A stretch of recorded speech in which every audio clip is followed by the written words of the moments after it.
Valley, Ward 3. Hi, I'm Larry Duncan. I represent Ward 5, North Star Breaking Point.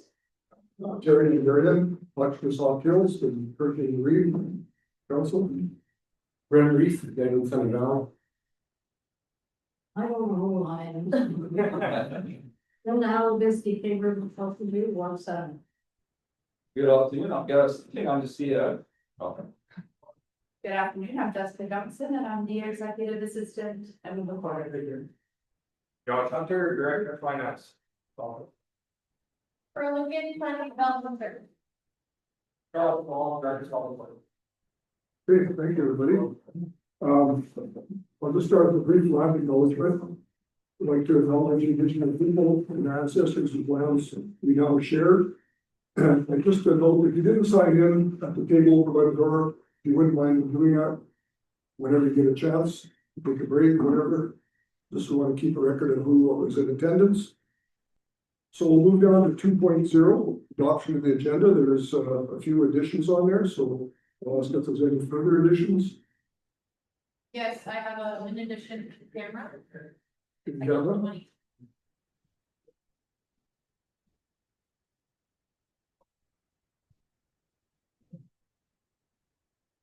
So item F, gentlemen.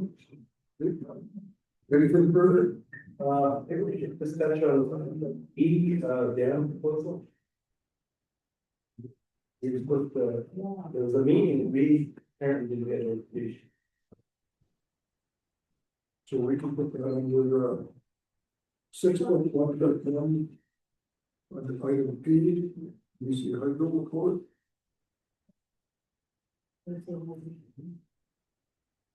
Okay, anything further? Now we'll get a motion to adopt the agenda with the additions.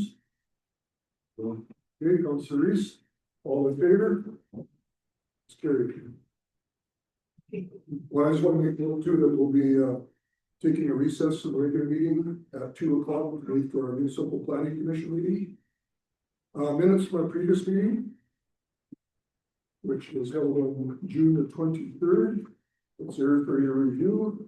Any business arising, any corrections? If none, I'll go motion to adopt the agenda.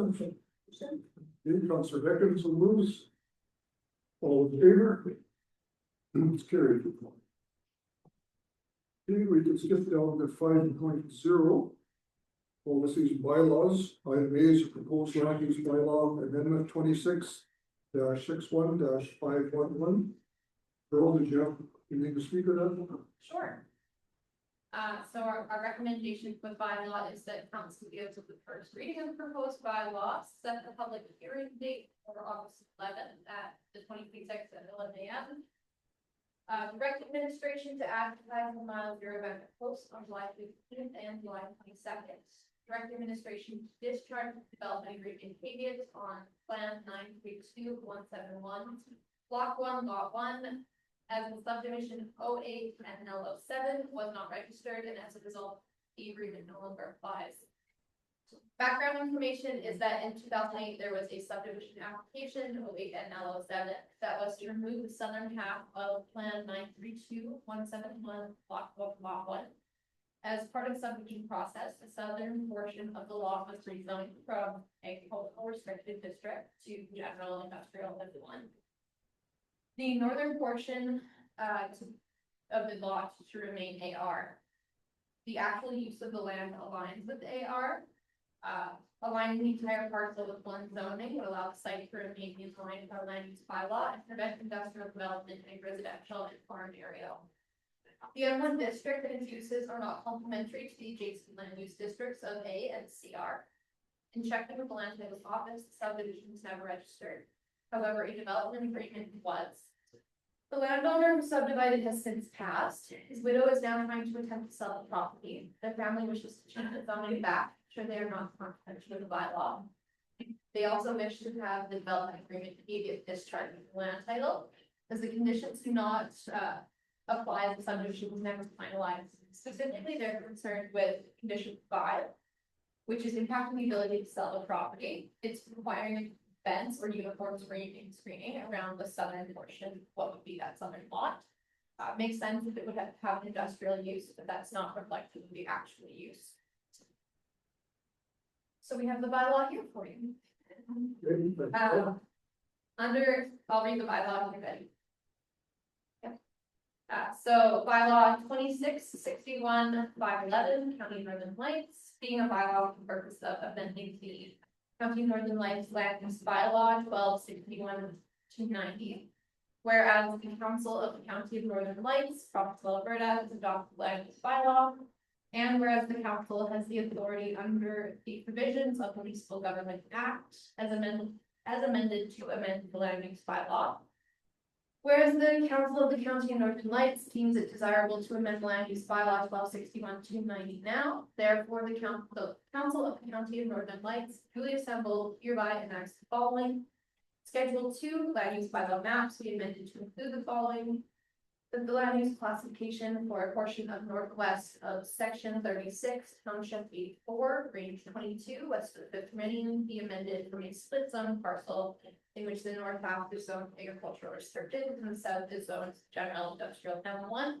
An entire parcel be zoned as AR, agricultural restricted district, as shown in Schedule A attached here. Okay, thank you, Carl. Any questions, council? Seeing none, I'm looking for a motion to give first reading, and I guess we've already set the meeting for the public hearing. So move first reading. Okay, Councillor Reese moves to give first reading, all in favor? And we don't give second reading, no, no. Okay, But how about the discharge, motion for the discharge? We're gonna need a motion for all four. The one for the public hearing date, and then one for the, one for the discharge. we just, they're all in one motion? You want a separate motion? I would say the first three you could do all in one, but the one to discharge the development agreement, maybe it might be separate. So Jesse, have you got that, No, formulated motion? I don't have those ones formulated, but I. We can't see it, so Yeah. I just want to make sure that we're.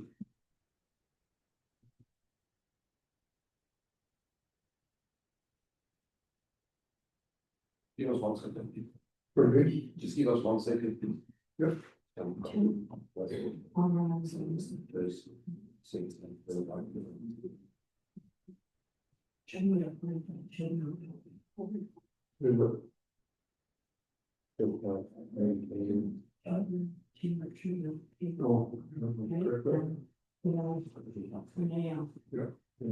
me? Forgot the next they said earlier.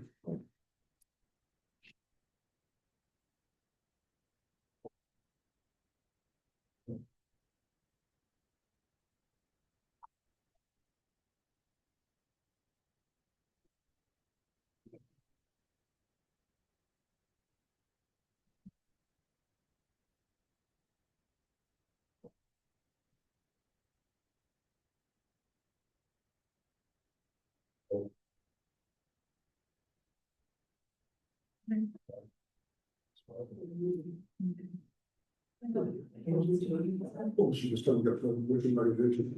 Put those three, those all. Yeah. There are 4 things that are all getting these. So she's putting them to the motion. Yeah.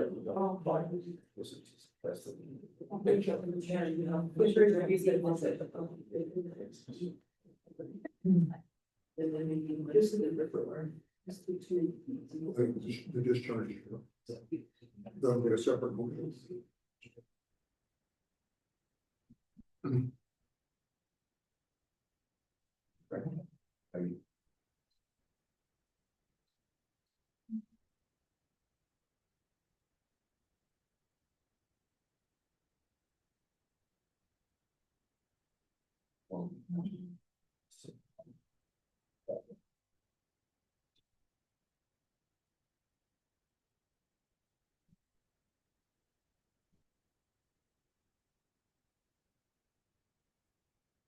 We have to have some patience with our executive assistant. She's in her first few weeks on the job yet, so she's doing well, but she's learning something. So we got them at the closing date. We'll make the motion. Nobody yet, we're ready, can you read the motion back to us? Okay, give the first reading of the proposed land use bylaw amendment, set the public hearing date for August 11th, 2026 at 11 a.m. And then direct administration to advertise, in the Mile Zero banner post on July 15th and 22nd, 2026. Councillor Albrecht makes that motion. Any clarification, discussion? All in favor? That's carried. Okay, and we need one more motion to direct administration to discharge the caveat. I'll make the motion, Okay. direct administration to discharge the development agreement. So we get it. Yeah.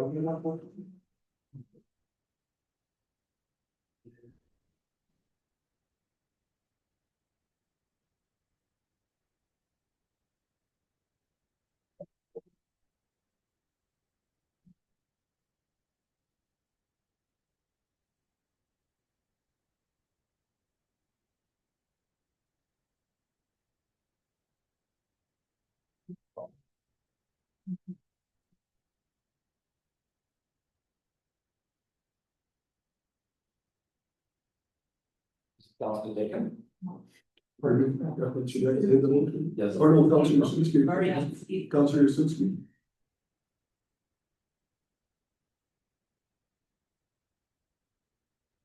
Do you want to just quickly read that when you're done?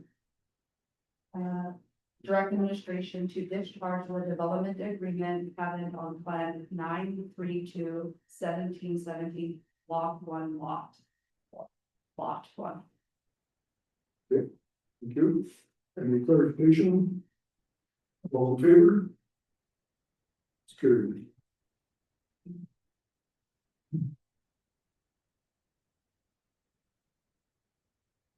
Okay, we're good? Yep. Okay, we'll move down to 6.1.1, council legislative. Item A is the Canadian Rail Advocacy Alliance, better known as CRAW, membership request. So this, had been budgeted for, but we just never had a motion to approve it. And, Josh would like to have that motion.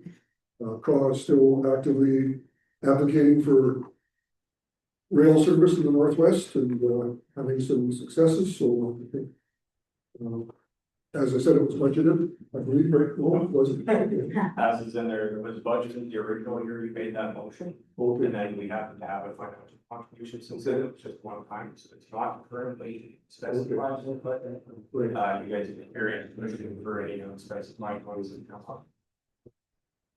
So there, you'll find a place. It'll be okay. Okay. So the question and discussion, I would make that motion that we, pay our membership fee of CRAW for $2,000. Any questions? So, and it now goes to Alberta Graves. Yeah, you got the invoice from them? Yeah, and they're aware, Terry, that would just happen because of this, so. Right, that's why I'm every way. Okay, see no questions, all in favor? It's carried. Item D, Rail Safety Week 2026 proclamation request. So this is a reoccurring thing we get from CN.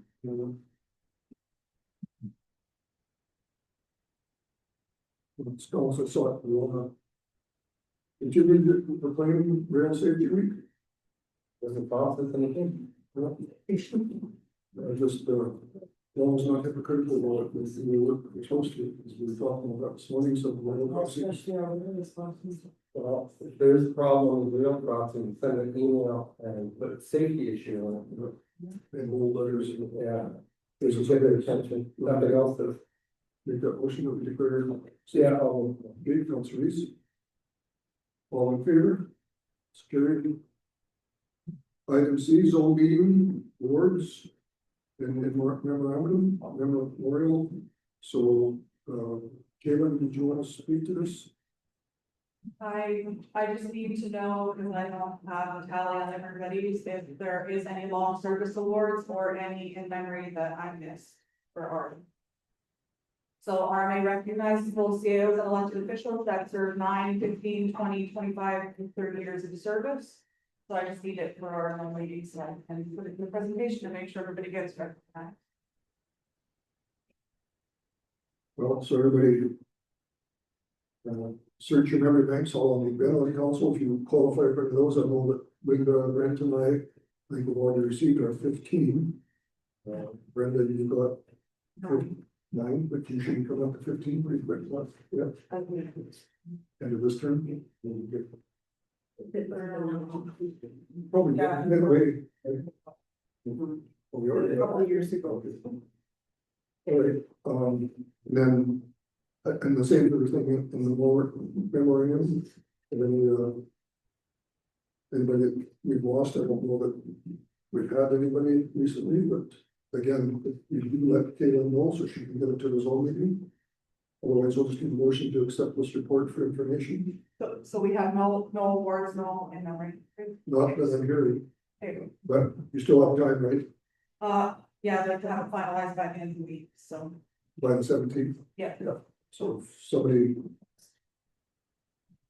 If somebody recalls something, just let her know before the 17th.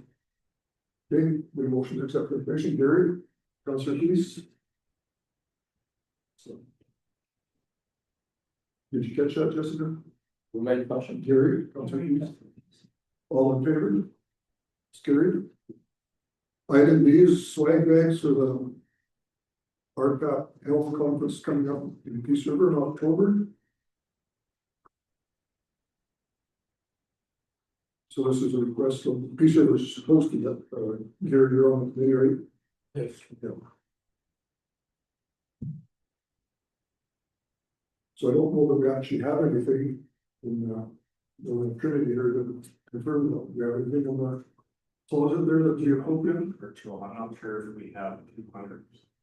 Yeah, that's 200. Historically, I think you guys have directed us to order those little pocket signs first week, yes, so we can look into it, get you a quote, we have lots of confidence on October.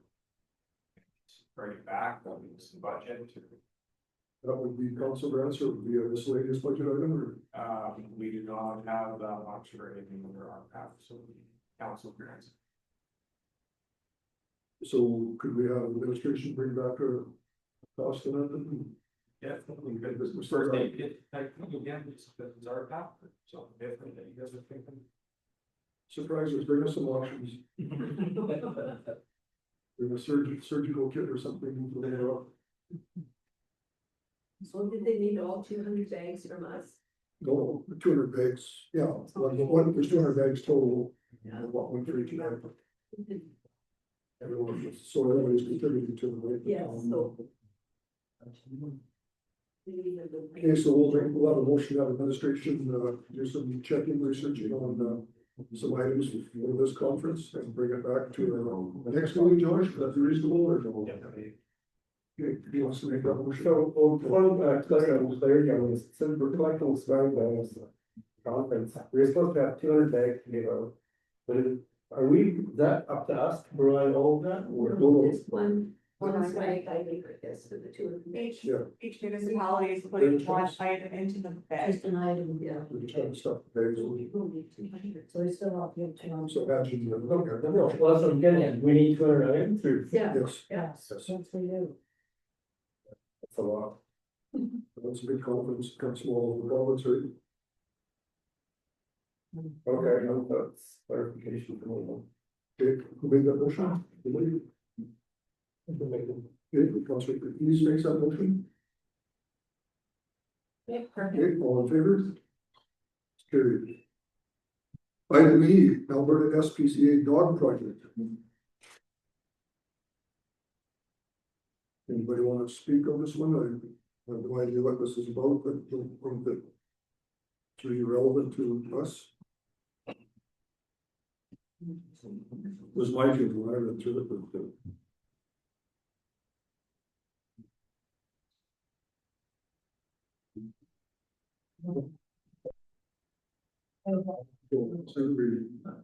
oh, yeah, well, we do some dogs, but that's not what this is about. That's kind of what I thought, they don't, they want to know how we manage the problem, and if you don't manage. Yeah. Gary's got a good option for us. Gary's got a good option for us. You still here, travel out there? No, does council want to do accept information or? Council, since he moves that we accept this request for information, all in favor? I could just ask, keep the conversations down in here, take them outside if you have to, it's quite a big building and it's hard to keep focused on it, so. Move to item G, the farm tour and sponsorship. Coming up on end of the month, July 30th, so inviting all of the council again as always. The sponsorship, I think we have this discussion all the time. That we contribute $100,000, so I think that we are probably the leading sponsor, not a corporate sponsor, but that's my thoughts on council wants to add more to it, that's up to you. I don't think that's necessary.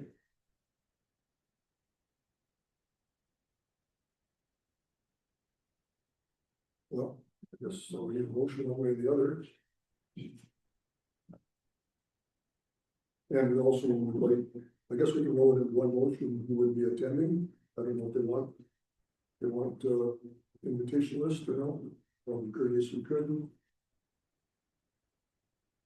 Galen, you be attending? No, I am volunteering at another event. Gary? Oh, yeah, you do, the board, Brenda? Yeah, Gloria? I will, Brenda? I won't, Linda? Okay, so we have Gary, Linda, Gloria, and myself. To attend, and then the administration, I don't know. If, Tegan would want to go, or Gary would. Yeah, we'll check with him, yeah, Okay, just in council. and we'll decline the request for sponsorship. Okay. It wants to be that person for what you do. Councillor, did I make that motion? No, I agree. All in favor? Yeah. Sorry. I mean, it's just kind of a form letter to send to everybody, I'm sure, right, but Richard sent it to. Okay, we move to item G, the Fairview campus ribbon cutting and tour. So as we all know that, the Fairview campus is now Warren Lakes. And that is the beach, maybe. I think it's the end of August, right? Just over to but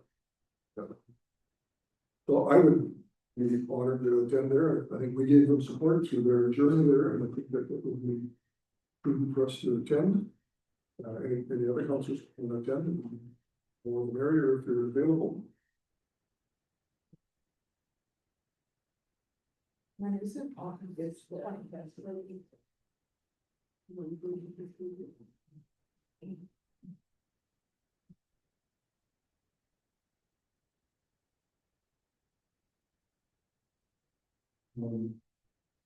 Actually, I would mind attending. They're not looking for an RSP, so I guess we can. Show up if you're available, so. So you guys drive together then?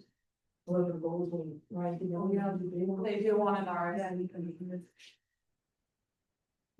Oh, yeah, it wasn't on the invitation post, but it's on the. Okay, so Linda, Brent. Whatever. No, not me. So Gary, Yeah, I think that. you go to, Yeah. you Caleb, No, if you three are gonna go, that's fine. so Gary. Brenda and myself, Just so we know we're all gonna travel the other one, right? we are going to. No, we're on that for three, right? Saves money. I don't know. I don't. Look at your motion and they have to travel together. Yes. If possible, if possible. I mean, I don't know, most of this, I will go on August 25th. Yeah, you guys can get Grant together. already, or maybe t-shirt already, so I. No, I know, but if we. Well, we always try to carpool, it's Boston, that's, makes sense, right? Okay, so we make the motion, I will. you did, okay, Councilor Visky, all in favor? It's carried. Well, we're going with Thames and here, how far are we before? NPC. Item H,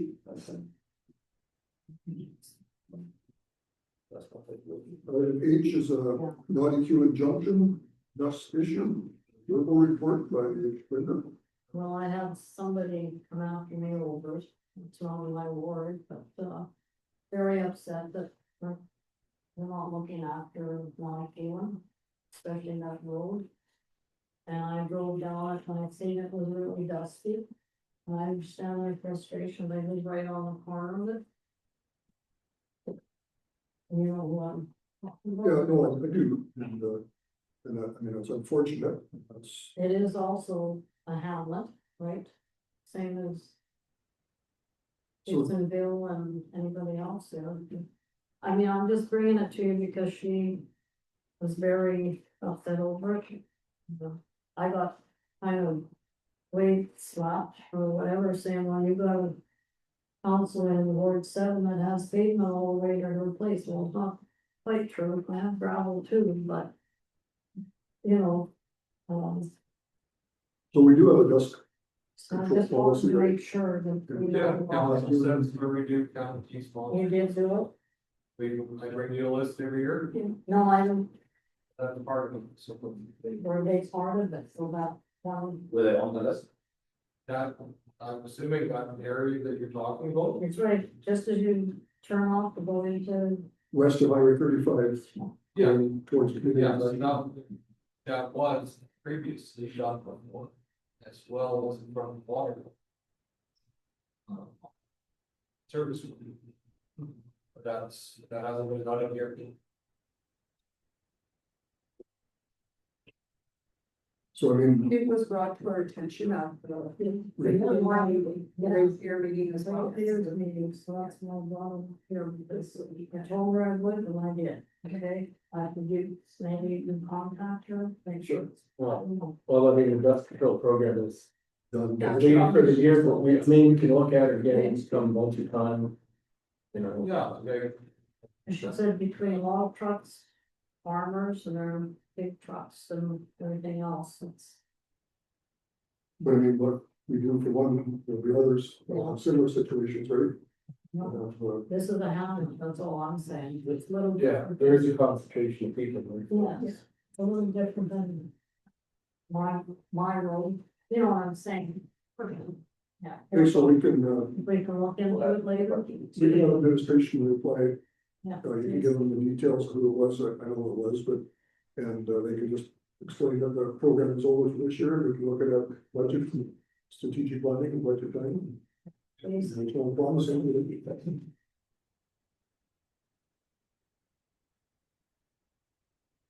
We need a motion to have administration do that, to reply. Maybe. You want me to make that motion then? Well, We so- did it. Yeah. Need all the students. Could you please look into it? You made the motion, Linda? Yeah. Okay.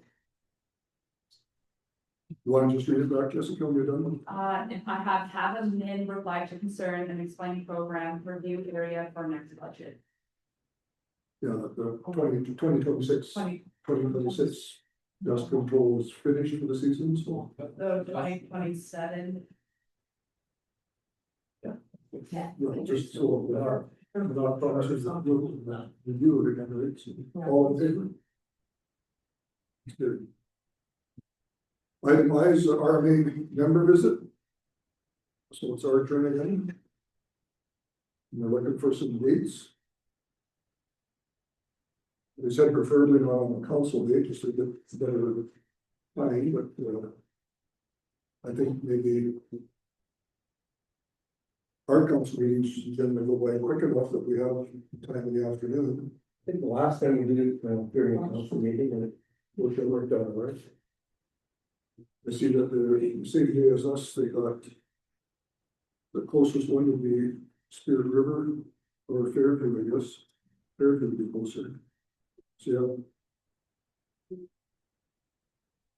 So we have a meeting on August the 11th. And then nothing until September, so we want to do this in August, obviously. So could we throw August 11th in the afternoon? We could even bring luncheon for them. Unless they go to Fairview first in the morning, and I don't know what days Fairview council meets.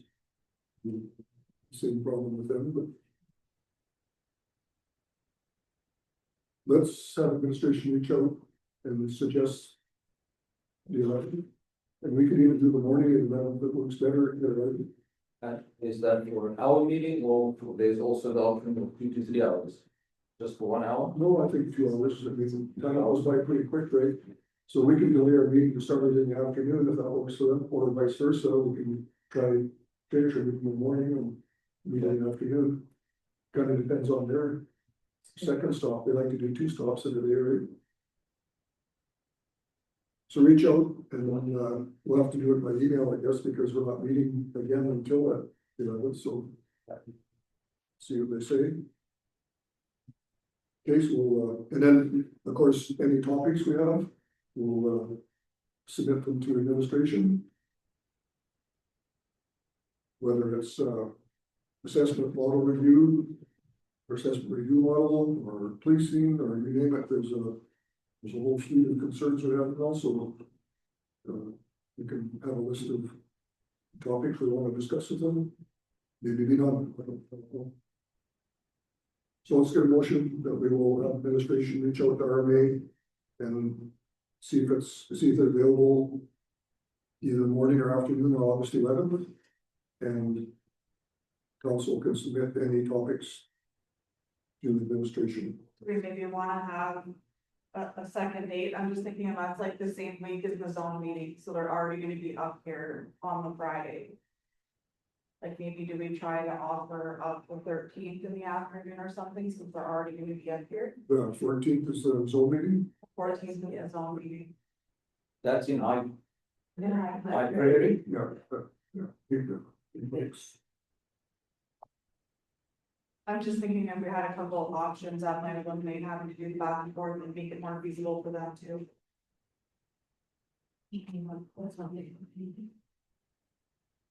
Yeah, just, with us being such a broad municipality, just more travel, if we can avoid it, but if the 11th doesn't work, then I guess we do need an alternate date. And if you say that it'll be there on the 14th, but I mean, we could even try to do something and meet them and meet at like Warrensville Hall or something where it's easier to cater and feed them lunch and then they're even closer to Fairview too. I mean, we're not really restricted in meeting in just our office, right? and I guess it's also kind of contingent on what Fairview says, if Fairview picks a totally different date. Then I guess So- that's up to them then, I guess. So maybe could we have them and reach out to Fairview when we're over on the same schedule and see if we can make it work smarter, not harder? I don't know, I'm just throwing it out there because it is zone meeting. That's all, and I don't know if maybe they don't even want to take a meeting that week, knowing that they're already coming up. Just also on the 11th, we have a policy meeting or Yeah. for ordinance meeting. So that's going to be a full meeting. Yeah. Okay.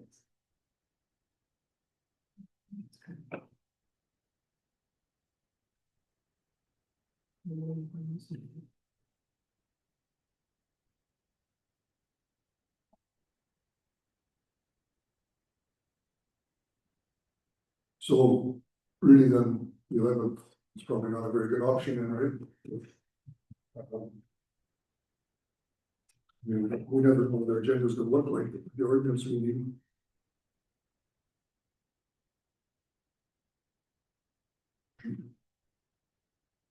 I don't know, that's why I was thinking like maybe if we know we're gonna be on the same side as Fairview, maybe Gerhard can just reach out to.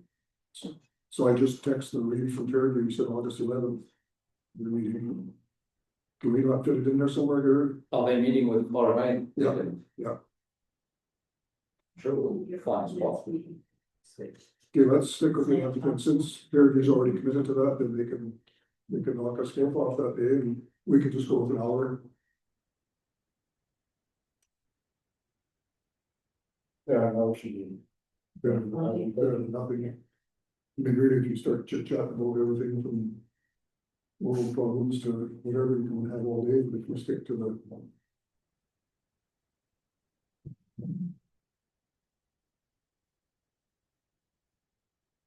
So far, it's nothing else to read. I'll just ask her to what time. I guess it doesn't matter, we keep the morning or afternoon, whatever. Yeah. Okay, so we'll see a motion that we'll host our May executive and the director on August 11th. The time will be determined, I guess. With following law. Yeah. Okay, who's gonna make that motion? Okay, Gary's first in the draw. All in favor? It's carried. Okay,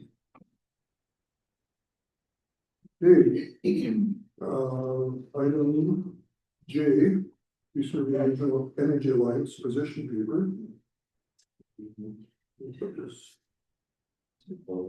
Waste of time. Yeah, I asked for this, on the agenda.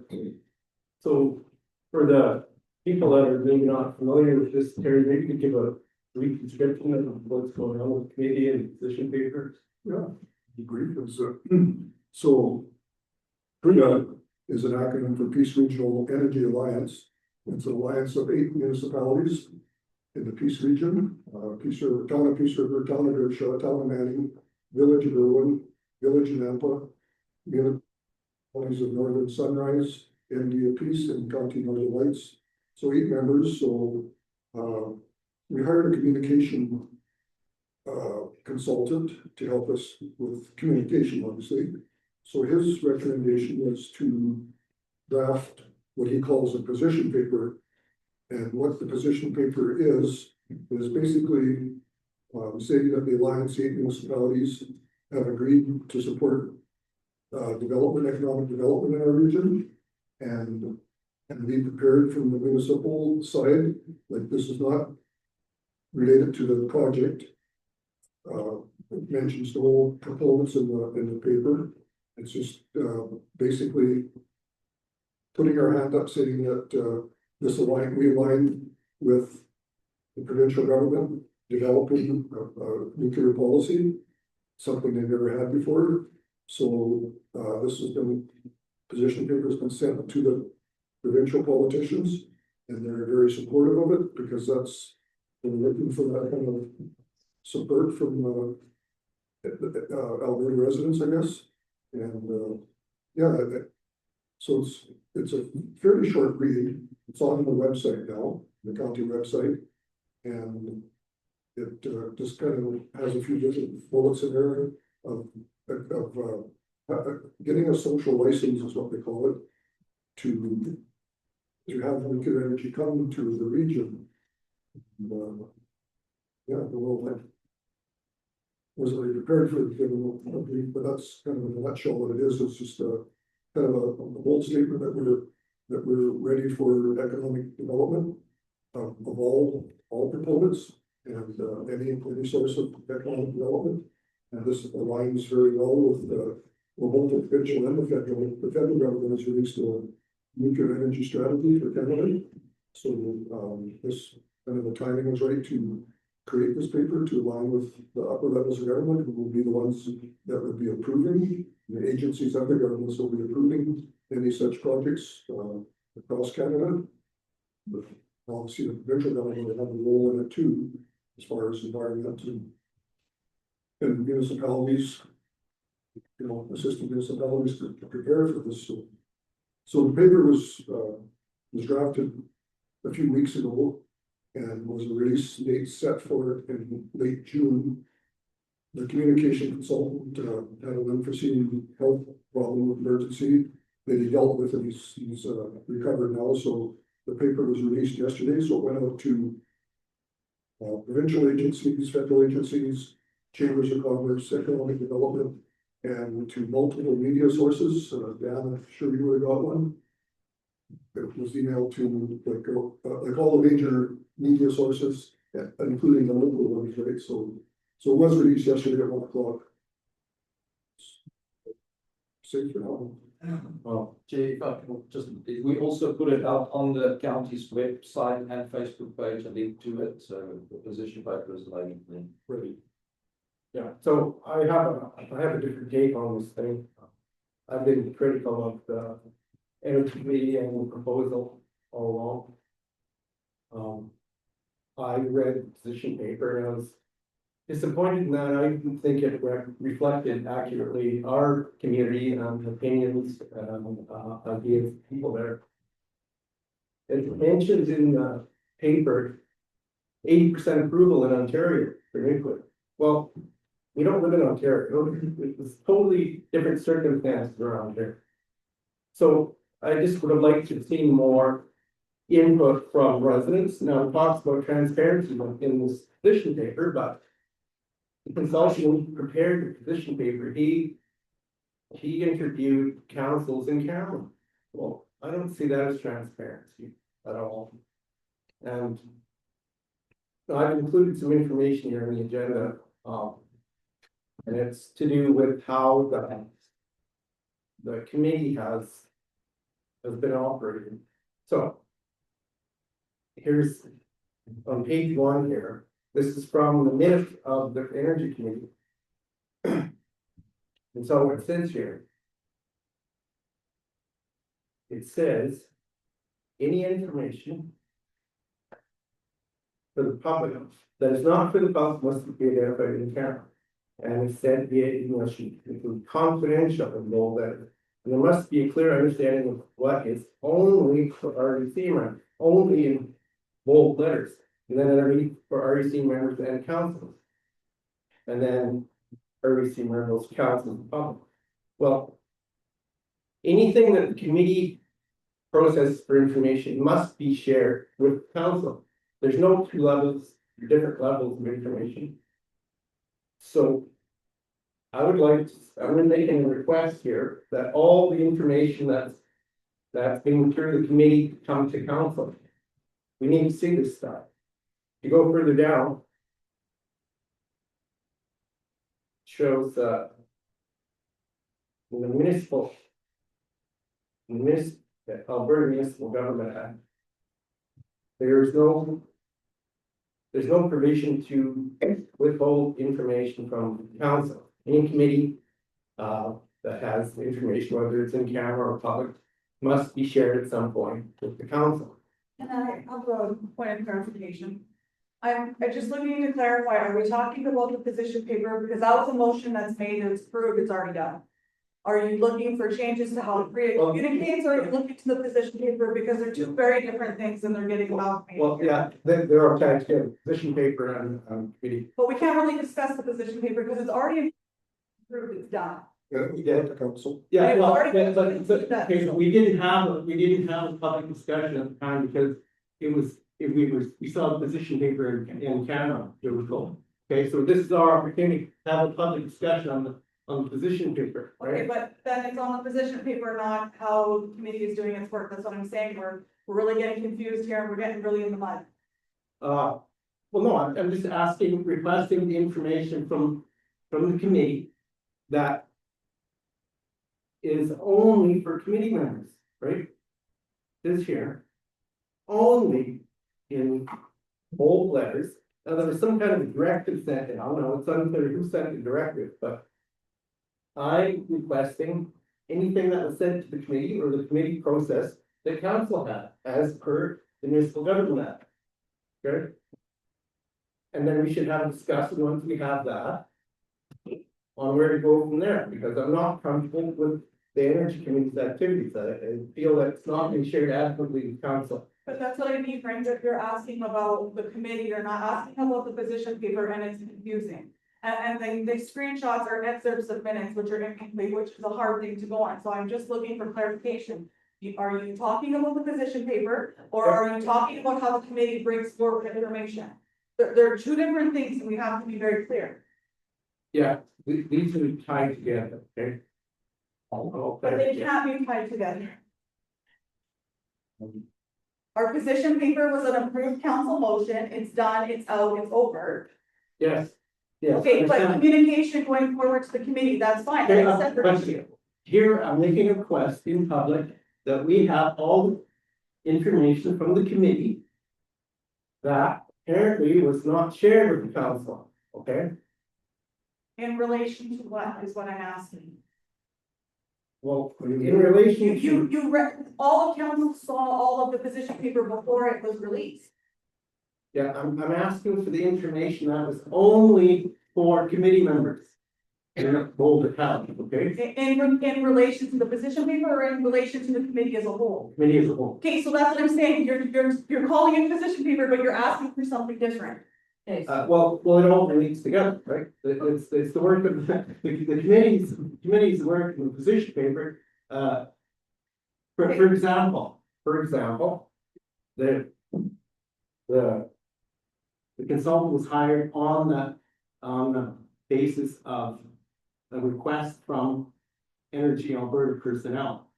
No. No, it was not. Well, it's in the minutes. In the screenshot partial minutes. Well, okay, well, let's just keep it clear on then. My request is for administration to bring up any information from the committee that was not shared with council. So the minutes are a public document, right? So we can definitely share the minutes. Well, it's not the minutes though. I want that information that says only to committee members. Which is not the position paper, that's why I'm saying you're asking for something different. Well, is it a problem to request this? Yeah. I'm not understanding what you are suggesting we are excluding from council. Well, I don't know because it says only for committee members. shared, but then all the minutes are shared. Yeah, but you- but I'm asking for what was sent to the committee, but not to council. Okay, What about the agenda packages? it should, whatever was shared, that only in the Now, the only information that was shared with the group is the agenda packages and the minutes afterwards. There's no other additional information. There's no secret. then why does it say only for committee members and not anyone else? Well, the agenda normally is only distributed to community members, because they the actual committee dealing with it at the time. Council delegated some of the resources, which is the Reeve and the deputy Reeve, to the group to actually represent council on that. So if you're referring to the actual agenda package, I absolutely will share that with you if you want to see that. But there's no other information. That's Well- what I'm confused on, is because there's nothing else. Is what? There's nothing else. The only thing that was out there, and that's why I'm confused. I don't know what you're asking. Well, so when you're asking, I hear you asking, you want all the information from the meetings that is on the public minutes and we can go for. Well, no, I'm asking for what information is only for committee members, but not for council. I don't think there has been. That's the agenda package. That's just for them. It's just like Peace Library sends me a package. I don't send it all to you guys because I'm the rep for it, right? Well, And that's the same with whatever you the sit way, on. the way it's written up there, it doesn't look like the agenda. I mean, I don't know what it is. It just says only for committee members and not for council. There's nothing else, just the agenda packages and the minutes afterwards. So you can have them, right? They're all on you. Well, the full agenda package is not, the minutes are. So Brent, we wanted specified what's only for. Yeah, I wanna know what only for committee members means, because it doesn't look to me like it's an agenda. Why would you write that about the agenda? Okay, so we meet in September again, I'm not sure the date, but we can get clarification like that. You must have taken that in terms of reference. No, it's out of minutes. But That that was portion, top. but that portion of the minute, so we need to know the date for that one and Yeah, then. minutes of September, 2024. 24. September 24. There will be one meeting that month, so we will track that down and get clarification for you. Okay. Okay, I'll make that motion that we. Clarification. All for everybody, so. Yeah, sort All in favor? Just, can we get the motion, please? yes, we're requesting, information that was shared. Only shared with committee members, energy committee members, and not with council. As per, September 2024, energy committee meeting minutes.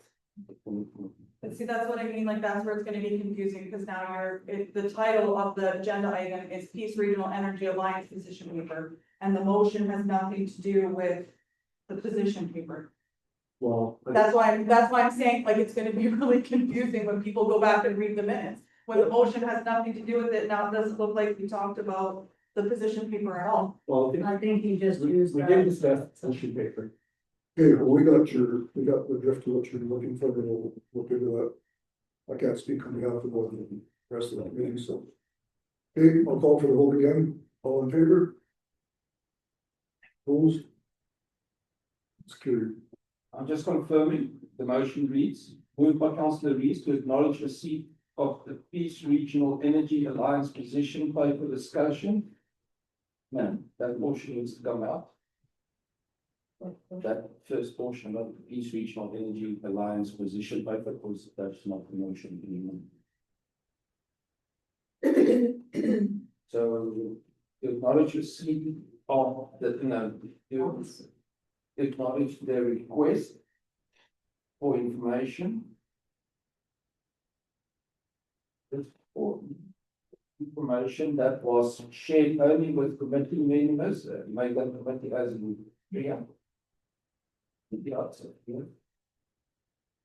Members as per September 2024 Priya meeting. So, your motion? Yeah. Fine, thank you. Okay, that was carried. Yeah. Okay, we got 8 minutes before our MPC meeting, so let's try and knock off a couple more. Item K, important changes to the code of practice and upcoming engagement process. So this was in regards to email come out from RMA about PITs and engagement process. So I don't know if anybody from administration wants to speak to that. Is this gonna affect our gravel pits? I'm registered to be a part of the engagement. You are? Yeah, well, I reached out. Yeah, we just need to get some more information at this stage, because this was just from us. I guess when the RMA brings it to our attention, that's something we should be paying attention to, right? So I guess you don't need any, I mean, we have no knowledge of what's going on, really, other than the information they sent us. But, I have no more information that I can share with you. yeah, well, I'll leave it in your. Other than my opinion. So, yeah, the question, is anybody else from administration attending that or engagement I or? don't think it's not necessary. You don't hear, you know, briefing on, so, oh, yes, Carl should have that. And then maybe if there's anything relevant, you can bring it back to your report to council. For sure. Okay, so we can just accept this for information then. Um, Okay, Councillor Sinski moves to accept the report for information. Item L, all in favor? Oh, yeah, all in favor.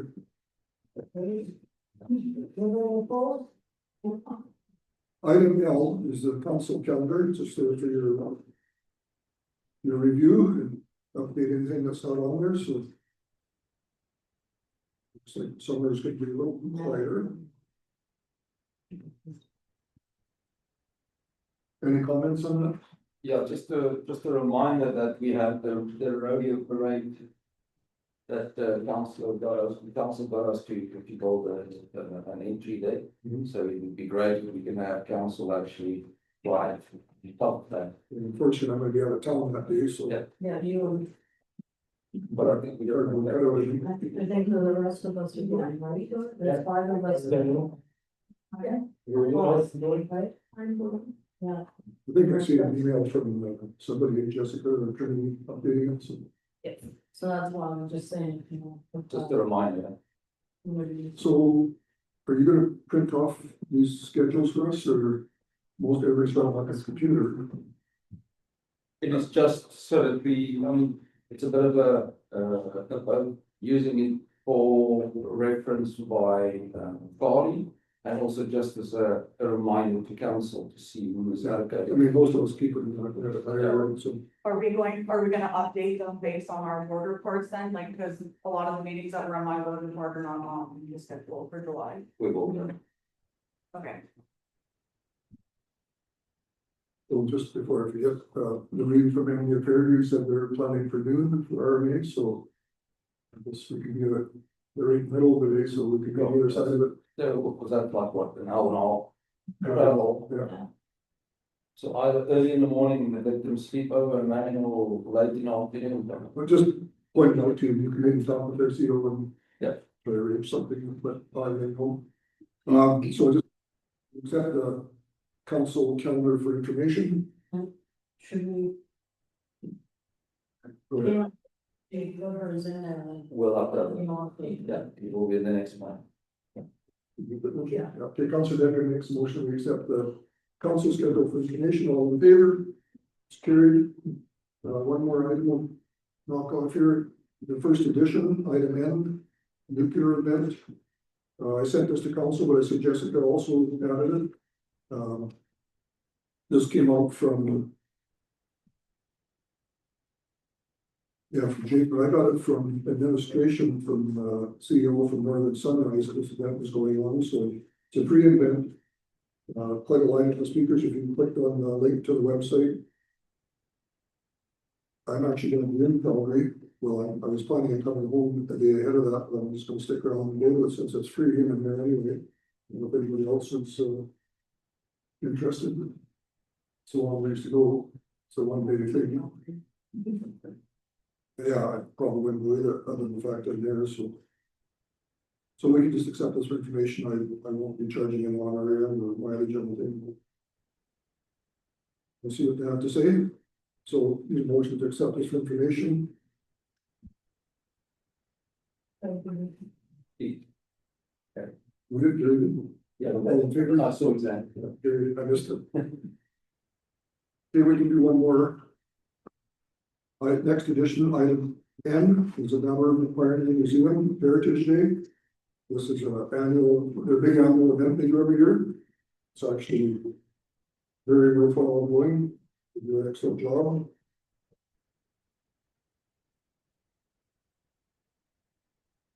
I mean, if I'm around, I attend anyways, but I don't know that we're actually giving an invitation to council this year. They're looking for volunteers to help at breakfast. I understand Gloria is. With that, That's just as Gloria was going to. yeah, I don't know. Yeah, I say that. It's a long weekend, so I'm not sure what I've got going on, but if I'm around, definitely gonna go in. So do they just need someone to say, might be able to help them? Or- Yeah, but. But I think you have a very Volunteers. pretty handy with the cooking, man.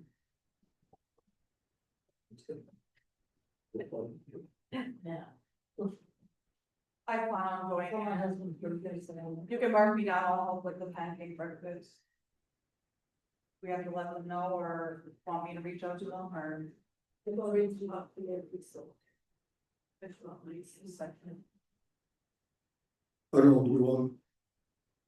do we want to make a motion who's attending or just go as, yeah, I'm just gonna go anyway. So we can just accept this for information, this invitation. I'll make that motion. Okay, Councilor Whiskey moves that we accept this invitation to the Museum of Heritage Day as information, all in favor. Carried, okay, we'll take a quick recess on our, Sorry, can you make the motion? link to it. Then, And I'll turn it over to Councillor Deacon to Municipal Planning Commission. Is that two? I think we have ICO on line. we got, I heard what I said, ICO. Anybody wants to talk, or just talk, if you know. There we go. we have got online. Yeah, who's on here, come on, yeah. Yeah. Okay, there's- So I wonder if you know, but I'll call the Municipal Planning Commission meeting to order at 2 o'clock. We move down to the adoption of the agenda, any additions? Seeing none, we have a motion to accept the agenda as presented. All move the adoption. Councillor Yazinski, all in favor, carried. We move down to the minutes of the Tuesday, June 23rd meeting. Is there any errors or omissions? You can just maybe get throw that in appendix. I didn't get a minutes attached to the planning commission. There's two packages, one was an addition and one was the original. Sorry, Josh, my mind. Getting attendance, just posting it. Yeah, all off the agenda with the question. the corrections. Did you get that, You did. adopted with the correction on it? That's the agenda. Yeah. In the minutes. Well, email. Yeah, it wasn't in this. Oh, the minutes, okay, so. All in favor? Opposed? I'm in favor, sorry, I was just trying to open it, I never read it. Carries.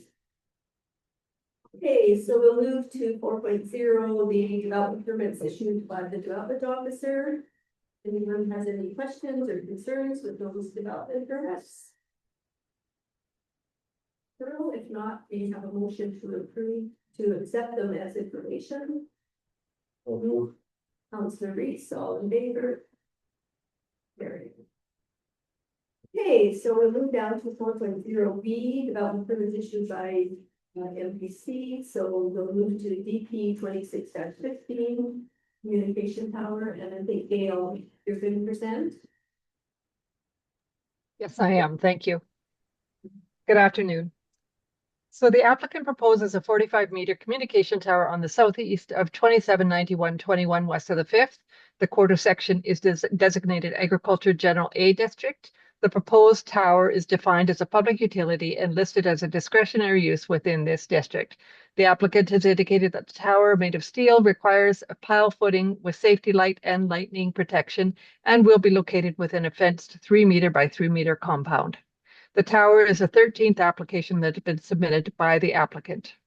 The quarter section is located northeast of the intersection of Township Road 913 and Range Road 212A, 900 meters west of Peace River, and 20 kilometers east of Manning town limits. The quarter section is in agricultural production and is heavily treed along the east property boundary. Wetlands exist near the south boundary and in the northwest corner of the quarter section. The proposed tower is near the southeast property boundary. The proposed tower or proposed development meets all regulations of the A district. Access to the tower site is located off Township 913, located midway through the quarter section. Township Road 913 is designated as residential. The applicant, in accordance with Industry Canada's requirements, advertised the location and a description of the proposed development in the Mile Zero banner post on April 29, 2026. As per section 4.22 of the Innovation, Science and Economic Development Canada, a letter describing the proposed development was also sent to adjacent landowners. No comments and or concerns were received from either members of the public or adjacent landowners. The application was also sent to referral agencies. North Peace Gas Co-op responded, stating they see no conflict with the proposed work as they have no assets on the quarter section. Alberta Energy Regulator, Forestry and Parks, TELUS, and the county all responded and indicated they had no concerns with the proposed development. No additional responses were received. It is recommended that the application for the location of a 45-meter communication tower on the southeast of 2791-21 west of the 5th be approved, subject to the 7 conditions and 2 advisements outlined. Thank you, Gail. Any Thank you. questions for Gail from council? Seeing none. A motion to approve the development permit. From Councillor Judd, all in favor? Okay, we'll move to the next one, Gail. Okay. I'm just changing. Okay, that's good. The applicant proposes to construct a 223 square meter or 2,400 square foot accessory building or detached garage with a 27 square meter or 290 square foot mezzanine on lot 1, block 1, plan 2621178 on North 188421 west of the 5th. The proposed building will be relocated or will be located 17 meters or 56 feet from the side property boundary adjacent the county's road right-of-way, Township Road, which is Township Road 842A. The proposed building will have a maximum of 738 meters or 24.2 feet in height from finished grade to peak. The development will require a variance to reduce the setback from Township Road 842A from 41 meters or 131 feet to 17 meters or 55 feet, and an increase in building height from 6.1 meters or 20 feet to 7.4 meters or 24.2 feet. The site is designated Agriculture General A District and located south of Township Road 842A and 3.2 kilometers north of Peace River town limits. The site contains a driveway, residence, and existing garage and accessory buildings. The balance of the lands contains trees and agricultural land. Lands adjacent to the site are zoned A District, while the quarter sections to the south and southeast are zoned Crown Land District. The proposed development conforms to the county's municipal development plan. Regulation I-31-1 of the county's land use bylaw requires any building or structure to be set back from the adjacent roadway a minimum of 41 meters or 131 feet from the right-of-way boundary or property line, unless otherwise required by the development authority. In contrast, the proposed building will be located within a setback distance of 17 meters or 55 feet from the county road right-of-way or property line. Meanwhile, Regulation I-1-6 requires accessory buildings to be located no more than 6.1 meters or 20 feet in height unless otherwise approved by the development authority. The proposed building has a maximum height of 7.4 meters or 24.2 feet from finished grade to peak. A variance will be required to allow the proposed development. The proposed variance to the setback from Township Road 842A is reasonable to allow the applicant unhindered access to the proposed building due to the proximity of other buildings located on the parcel. The building height is marginally different from the required height, meets the purpose of the A District, and is compatible with adjacent lands. The application was circulated to referral agencies and to adjacent landowners. Responses were received from Forestry and Parks, TELUS, and the county's Public Works Department, all indicating they had no concerns with the proposed application. No additional comments were received. It is recommended that the application for an accessory building, a detached garage, to be located on Lot 1, Block 1, Plan 262-1178 on North 188421 west of the 5th, with a variance to the setback requirement adjacent the county road right-of-way and a variance to the maximum height for an accessory building.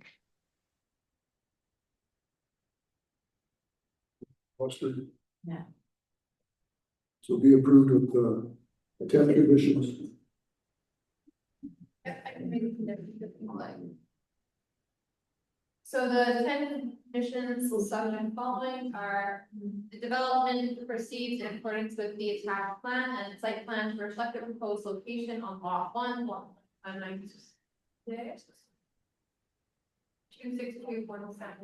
262-1178.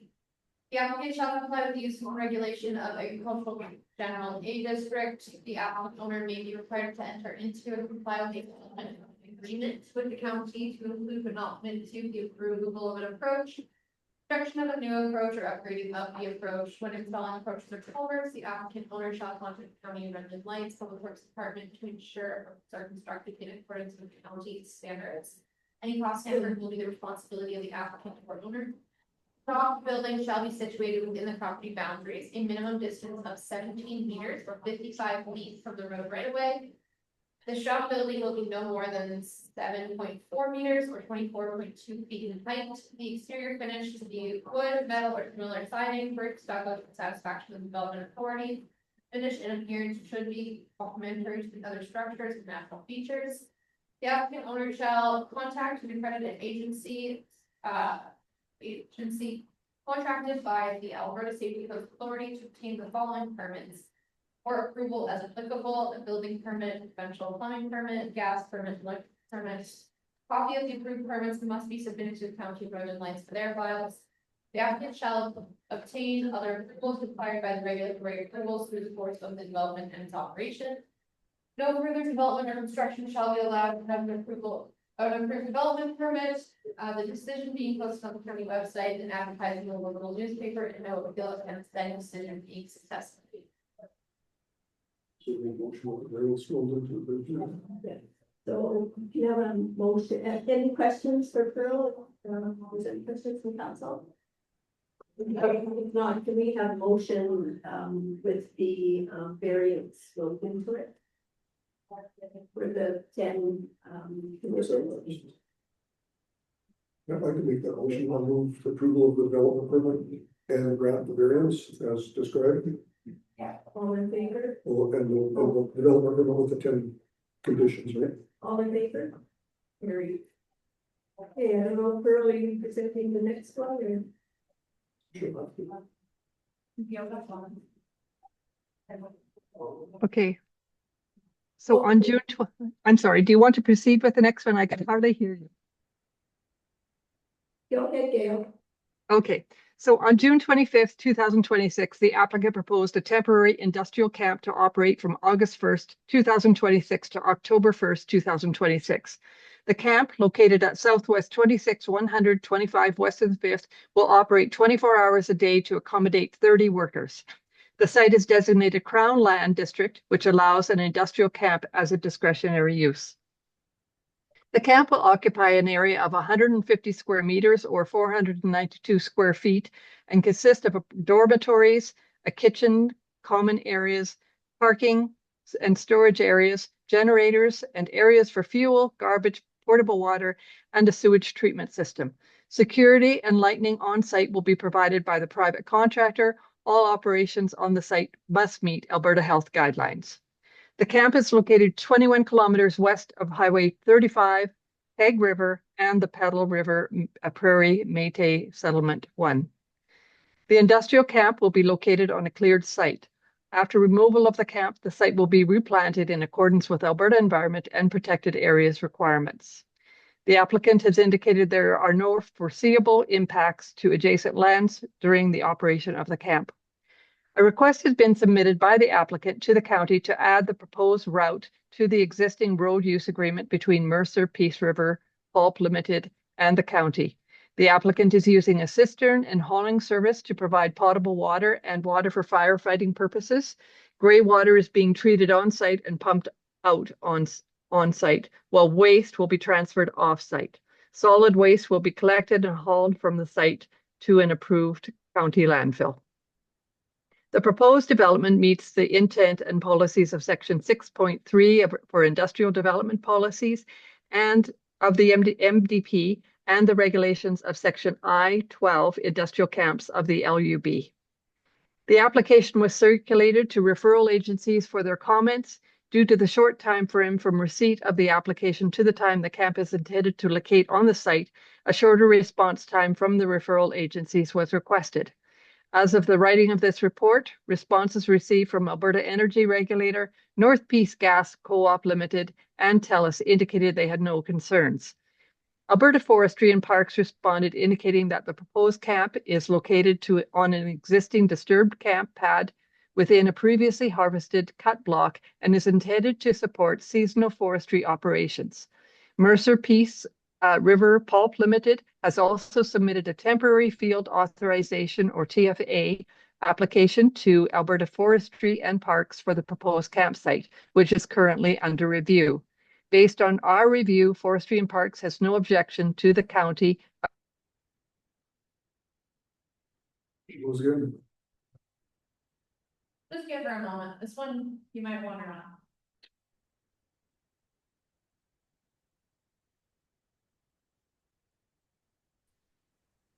Community and Technical Services Municipal Affairs has advised that a private sewage permit is required for the sewage treatment system at the work camp, and that a permit can be obtained from one of the two agencies authorized to issue safety code permits in the county. The county's Director of Public Works indicated that all large volumes of water supply need to be coordinated with the county. Based on the fact that no information has been received confirming the private sewage permit for the sewage treatment system at the industrial camp has been approved by the Technical Services Municipal Affairs, Council has three options: to refuse the permit based on requested information and refuse a permit because the requested information has not been received, defer a decision until the requested information has been received, or approve the permit for the location of the industrial camp on a portion of Southwest 26-125 west of the 5th, subject to the 14 conditions and 1 advisement outlined, and further enforced with the assistance of Alberta Municipal Affairs. Any questions for Gail? Yeah, I have a question, and Pearl, you may have got the same call from the applicant wondering why there's so much red tape bureaucracy on an existing campsite that's being reused It's again. not an existing campsite. It says Land use bylaw, we only have temporary industrial, but once 1 year has lapsed, doesn't matter if you go back, because the sewage permit needs to be issued each time. Which is something they failed to obtain this time before we took it here. We are rushing this permit to get it here, which is why we had the lower circulation, timeframe. Because when they applied, they knew the time it takes to get a permit, they were intending to put it in earlier than the date they now have. We told them it would not be possible because it's a discretionary use. But we reduced the circulation period to get them on today, and they pushed their camp back to the first in order to allow us to have the decision first. But the fact is they weren't even able to provide us with the information as to who would be applying for that permit on their behalf, the name of the contractor, or when. So this is the second time we've had a camp go through for them or come through for them on a rushed timeline, and they are aware of the expectation for timelines. It's just, we need to make sure that we're compliant with septic legislation. And we don't want to set a dangerous precedent of allowing industrial camps without a sewage permit. No, I just relaying the message. Yeah. I'm sure you had that same discussion. Yeah, and I Yeah, am and open to working with those agencies or those specifically the mills to work on the industrial camp permits to see if there's a way we can make it a little easier for them, but there's still gonna be some sort of a renewal because they're gonna need to provide us with that septic legislation. So in the circulation comments, this is from Alberta Forestry and Parks, not in the county or ISL, that says the proposed camp is located on an existing disturbed camp pad with the previously registered cut block, so it says existing. Yeah, it was a site that was previously used as one, but in terms of they are currently unpermitted to build there and whatever approval they had. So they're starting all over again, basically. Yeah, and That was it's just unfortunate that it's set up that way, but it's due to that septic legislation, which they are currently not compliant with. So I mean, I guess that's the answer then, right? Yeah, so I mean, we have the option of letting them know that we will approve, but they cannot begin construction until we obtain a copy of that permit. And perhaps that looks like enforcement if otherwise. Alternatively, we could go on this the August 11th meeting and not allow them to move in until that time. Or we can refuse. Okay, thank you. Anybody else have any questions? So going forward, when we have, the situation with those three options, can we include those in the package going forward? Those were, so this package was added as an addition quite literally yesterday to get this on. But they provided that information to us this morning that they were not able to meet the septic regulations. So can you repeat the three options again? That was gonna be my next question. Yeah, so the first one, sorry, Gail, could you repeat through them because you had a. Sure, I can do that. To refuse the permit because the requested information has not been received. To defer a decision until the requested information has been received. Or to approve the permit subject to the 14 conditions and 1 advisement outlined, and further enforced with the assistance of Alberta Municipal Affairs.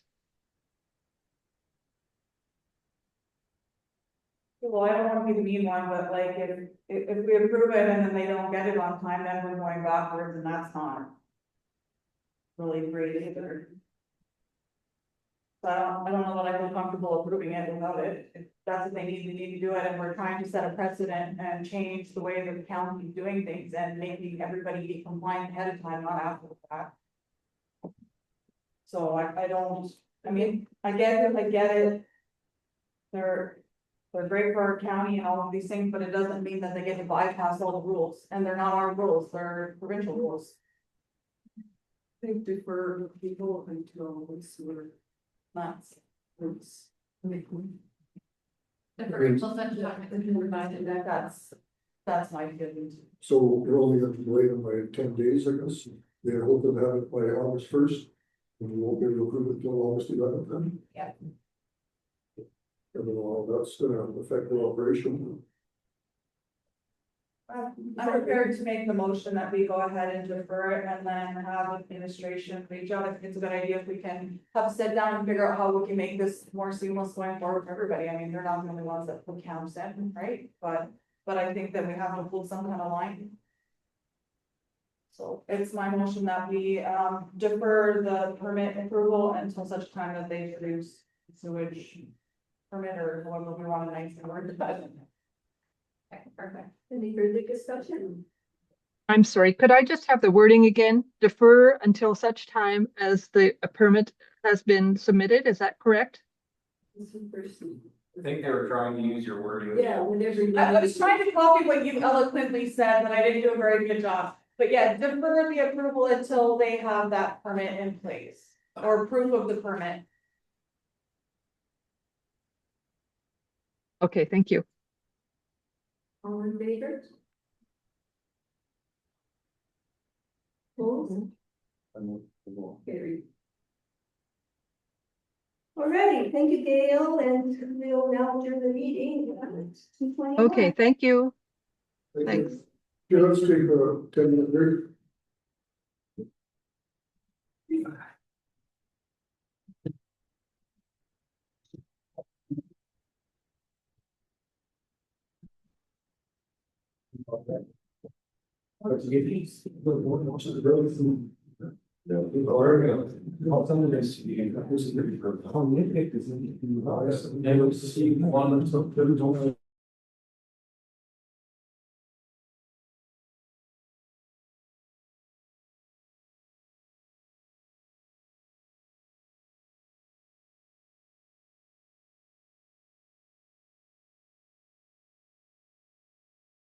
Item 6.1, item O, verbal crime stopper signs. Have a verbal report, assuming from Charles. Not Taylor. Kayla. Yeah. So we're working on doing a regional campaign for these signs, so we've advocated to the K division and have gotten approval for more. Initially, it was only one free sign per municipality, now we can get up to 4. So they're looking for community champion for each, which we've kind of designated out to the RCMP advisory committee, so I'm looking for today is approval from council to go ahead and work with Charles on how we're going to divide up all the rural crime watch signs so we can get the most amount for the least amount.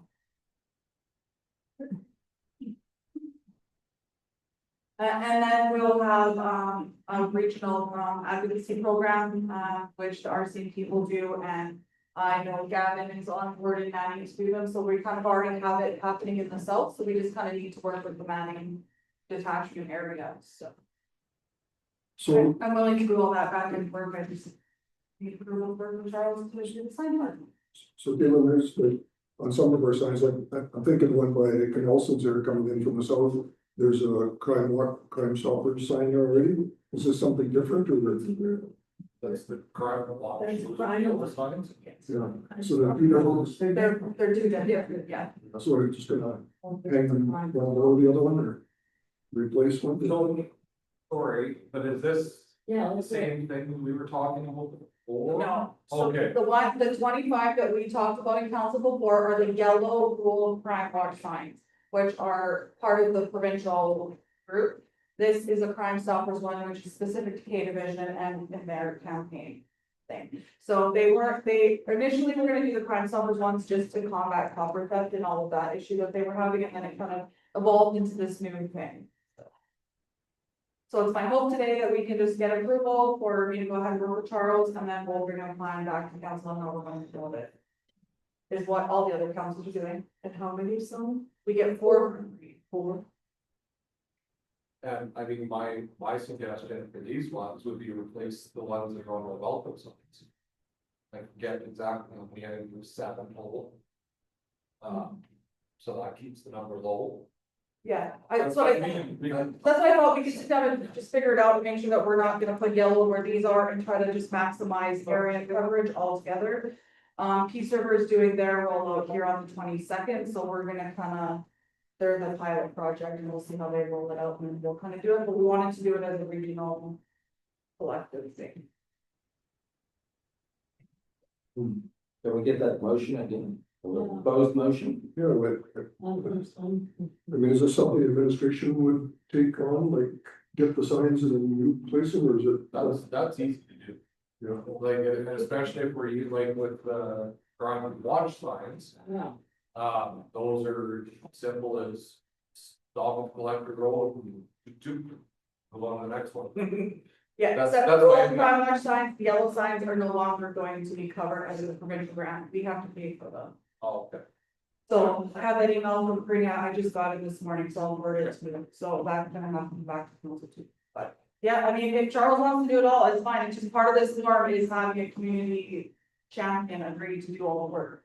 And I didn't think that Charles would want to do it, so. Well, I mean, I'm not gonna be the one personally going out there with the whole impact and doing. No, and it's not, it's for the advertising part of it, because that's the requirement piece that you need to do the signs to get them for free, is you have to do the promotional and education part of it. Which is why we, at the Prime Watch Advisory Committee, delegated people. But if council wants Charles to do it, then give her. The advertising side, you know, is the point for it, you see it. My question is the Crime Stoppers an actual committee or a group or something? It's a K division thing through the RCMP, it's an app that you can go on and report crime, it's like an alternative to 911. This is the K division provincial crime, RCMP group, it's not. local. If council wants more information, we can table it and do it, it's just, we were kind of hoping to have the signs when they come up on the 22nd. But that's okay, we can delay it if we want more information, and I can put more information on it. So what are we motioning then? Acknowledge receipt of the rural Crime Stoppers signed report. And defer it? or Sure. Next, Yeah. the table, table to the next. To the next meeting. So if you just wanted.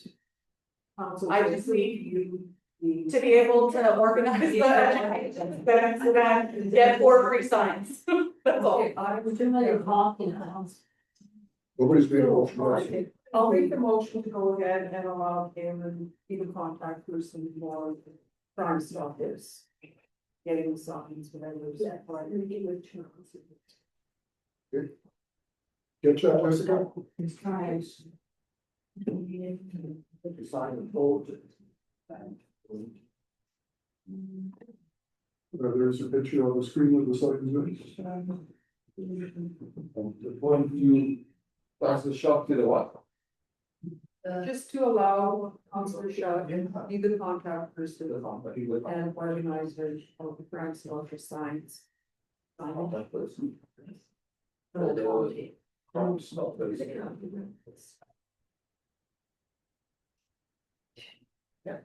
Cool.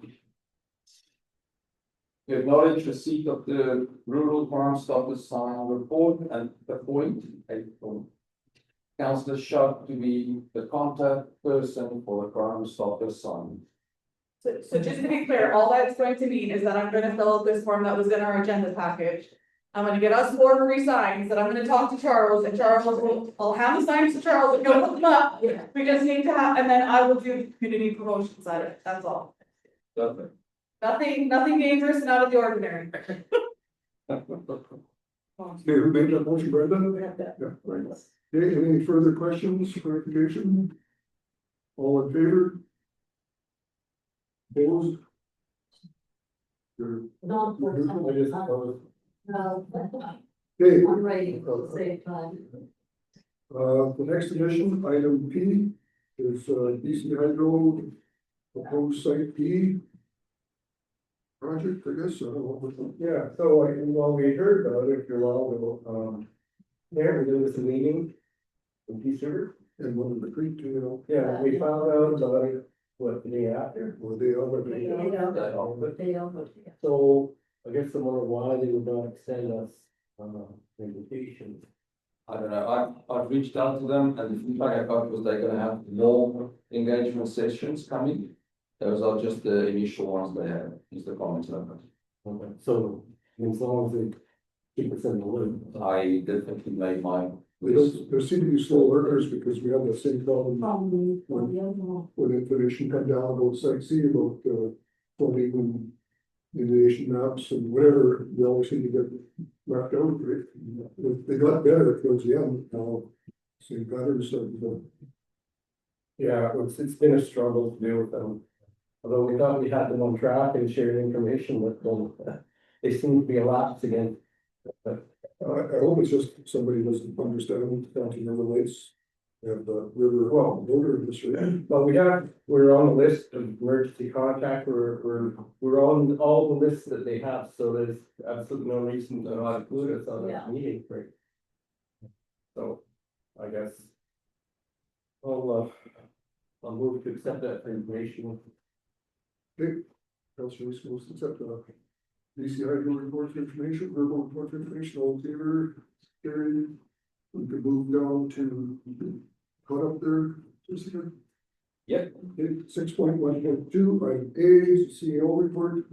So I attended a few meetings. It concludes the joint meeting with the town of Manning. Some notes from that is the RCMP explained to us how the police funding is structured. The 30% of the funding is actually federal funding, 7% is provincial, of which we are sort of delegated to pay what's it, $320,000 for something too. So we made the canoe benefits on the county benefits. They will come back to us with some additional options. It's their annual renewal meeting, not increase. I think that will be overall. Not everything. Yeah. Yeah. On Canada, well, my first one as a Canadian, it's a huge privilege. The County of Northern Lights Regional Fire Department, so we had a few meetings. Including last week Tuesday, we met with the Weaverville Fire Department. It was a very positive meeting. They are looking forward to us becoming one regional fire department. Something in Canada that I will be discussing, that's an additional position, but I'll get to that later on. How many members that we were on roughly? I think it was 13, 12 or 13, I'm not sure, but 12 or 13 days. That's regular responding members. It's probably a little bit more. But the regular ones responding was 12 or 13. Something that we need to add, and I didn't do an RD for that, but just a discussion with council on that is maybe the week of the 21st to the 24th, somewhere there, if we can get like 3 hours of your time just to look at the annual strategic plan update. Stuff that we need to include is that, let's just look at the current one, see if everything is okay, and then discuss the economic development that council wanted to add. What is the objectives that you guys want to add for us on that one specifically? So if we can get council to give us a date somewhere between July 21st to 24th, that'd be wonderful, just for 3 hours. You'd like to do this in person, I would assume. It always looks better if it's in person, yes. We don't have a council meeting that week, so I know it's defeating the whole object, but it's quite imperative that we do it as soon as possible so that we can. It was one of the discussions points we had with the town of Manning meeting is to look at that possible position for an economic development person, so if we can get some clarification from council on those, that would be great. So do you want us to try to establish a date now, I guess, right? That'd be wonderful, yes. Because I'm not back until, I'm coming back on the 22nd, so the 23rd and 24th are the only 2 days that work for me. I don't know what everybody else. And I've got meetings on the 21st, 22nd, 23rd morning, appointments or whatever, but not that I have change them. 24th, I'm available. We only need 3 hours, so we can do it in the afternoon. What is it? In the afternoon, no. But what you hear, I'm tied up for the 4th. so the 23rd is over it. Give us one. I'm good with 23rd, 24th, whatever, yeah, it's over. Yeah. I can change I can change my 23rd to morning if you guys, I can make that. But I'll change the 24th because I'm working. Set on 20, But they retired. yeah, right. So Gary can't make the 24th, Linda can't make the 23rd, otherwise, Oh, we can't make it 24th. What time? Does? That's the Monday isn't it possible, the 20th? not here. Oh, it was the The 27th. 27th. The 27th, be okay?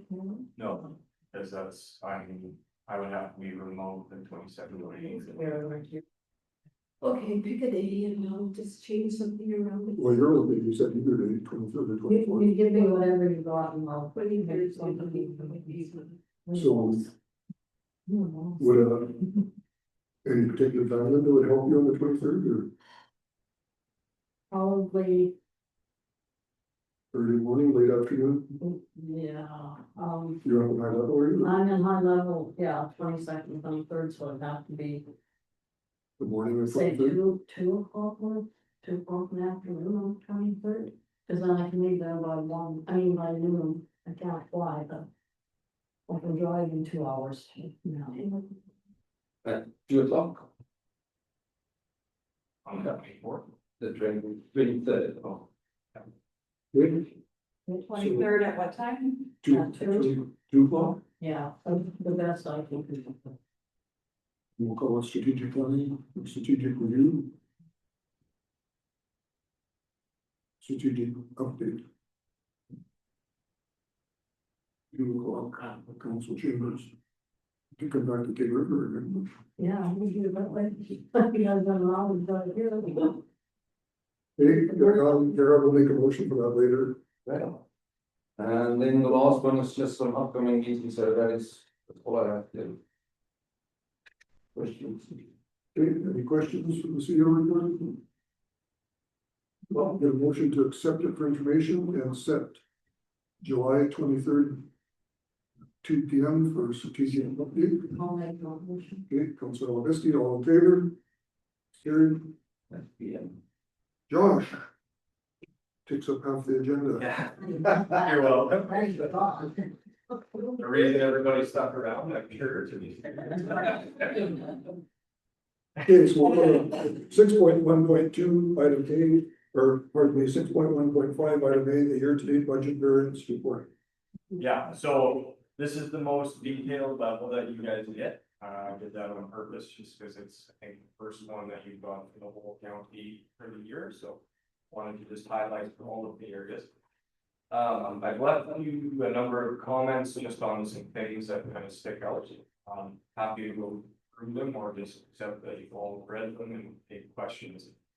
And then at the end as well, there's a snapshot of our capital spending year to date. Which looks very light, but pretty normal. The bulk of that stuff is happening now at the end of the year, so. Yeah. And as always, your grant analysis is attached to. Brought you that. So every meeting just as an update, but weekly budget report is included in this one. So if council wants, I can just take questions, otherwise I can go through if there's anything else there, I guess. Information. The grant in Paris was returned to 100,000. I thought, oh, what is the? So last year, great question. Last year, there was a little bit of change. There was a new provincial grant that the pair was eligible for that allowed us to piggyback off them to use some grant funding for our water monitoring that we've done historically. So our payment to the para, local higher on space in the agreement was modified just to accompany that. That was a one-time deal, so now it's just back to the flat 100,000. You can only apply for that grant every third year. Okay, thanks. Anything else? No? Okay, so everybody's happy with that report, we just need a motion to accept it for information. Budget variance report. Very good work, Josh, nice. We'll probably just put the break in meeting, don't try and do this one, I'll be working on the ground burger. I'll try and do this again over the August 11th meeting and then September, and then we can, as they come up frequently, just scale them down to department. Yes. Okay. Oh, I make it, sorry. Councillor Deccan, who's to accept the variance report for information, all in favor? Carried. Next is a director of finance update. So this one's pretty tax heavy, given the time of year. So normally this time of year, I come and tell you we've left about 96-97% of our property taxes that were levied. This year it is only 64.65%. However, as I've explained there, we're not, because that will do something you guys are aware of. We have a repayment agreement with our large DME property holder in county, so there's a plan in place to collect that. The first payment is due tomorrow, actually, so no hesitations there. I'm sure they'll make good on their word. When you actually discount that, then we're right in line with where we normally are this time of year, so 97% taxes levied that was split. So to date, I readily when I wrote this 8-ton property assessment increase and 1 formal appeal. We've actually done in the last couple days here, just court dates, I think 3 or 4 more. Tomorrow is the last day to appeal or acquire the assessed value on your property. I have 2 more voicemails waiting for me since we've been here in Keg River, so more than likely turn it into another 2 inquiries. And they'll result in probably some additional 3 or 5 changes that'll be posted on our end shortly. The 1 formal appeal, this will be only the 2nd one in my entire career here, almost 11 years. Interesting to see the date for the hearing has been set for August 17th, which is Monday. Going to the appeal board. So it goes to our regional assessment review board. So that's comprised of members from neighboring municipalities, and then our taxation clerk works as the appeal board clerk. So And that we held at our council administration we're building. gonna do it up in the chambers. We've got that booked already. So the resident has paid the eligible fee. They've been given the notice of when the hearing is and kind of what they need to bring for it. The assessor is also aware, so he will also likely be here in person to present his side to the appeal board. It's exciting. They are open public meetings, so people are allowed to attend. They don't have advertising requirements, but maybe just what a vote up anyway, in case anybody wants to watch. But generally, they're pretty quick meetings, and it's a resident giving their side of the story of what their value is, the assessor stating the practices that they carried on, what they used as comparables, etc. Yeah, interestingly enough, this property actually was listed briefly for sale on Facebook buy and sell shortly after the appeal was launched, for an amount significantly higher than what they said, since been taken down, so you will see what happens. But what is our fee for the appeal? Don't remember off the top of my head, correct? I want to say it's, I think it's $200. So it's, Yeah, kind of, yeah, that sounds something. it's not, yeah, it's just not super significant, but it's more than this. So who pays for the tribunal or the appeal board honorarium each member We, as part of that municipality? agreement, the host municipality. Covers everybody? Yeah, so we carry just a small budget for that every year. It's been used once in 10 years, like I said, so far.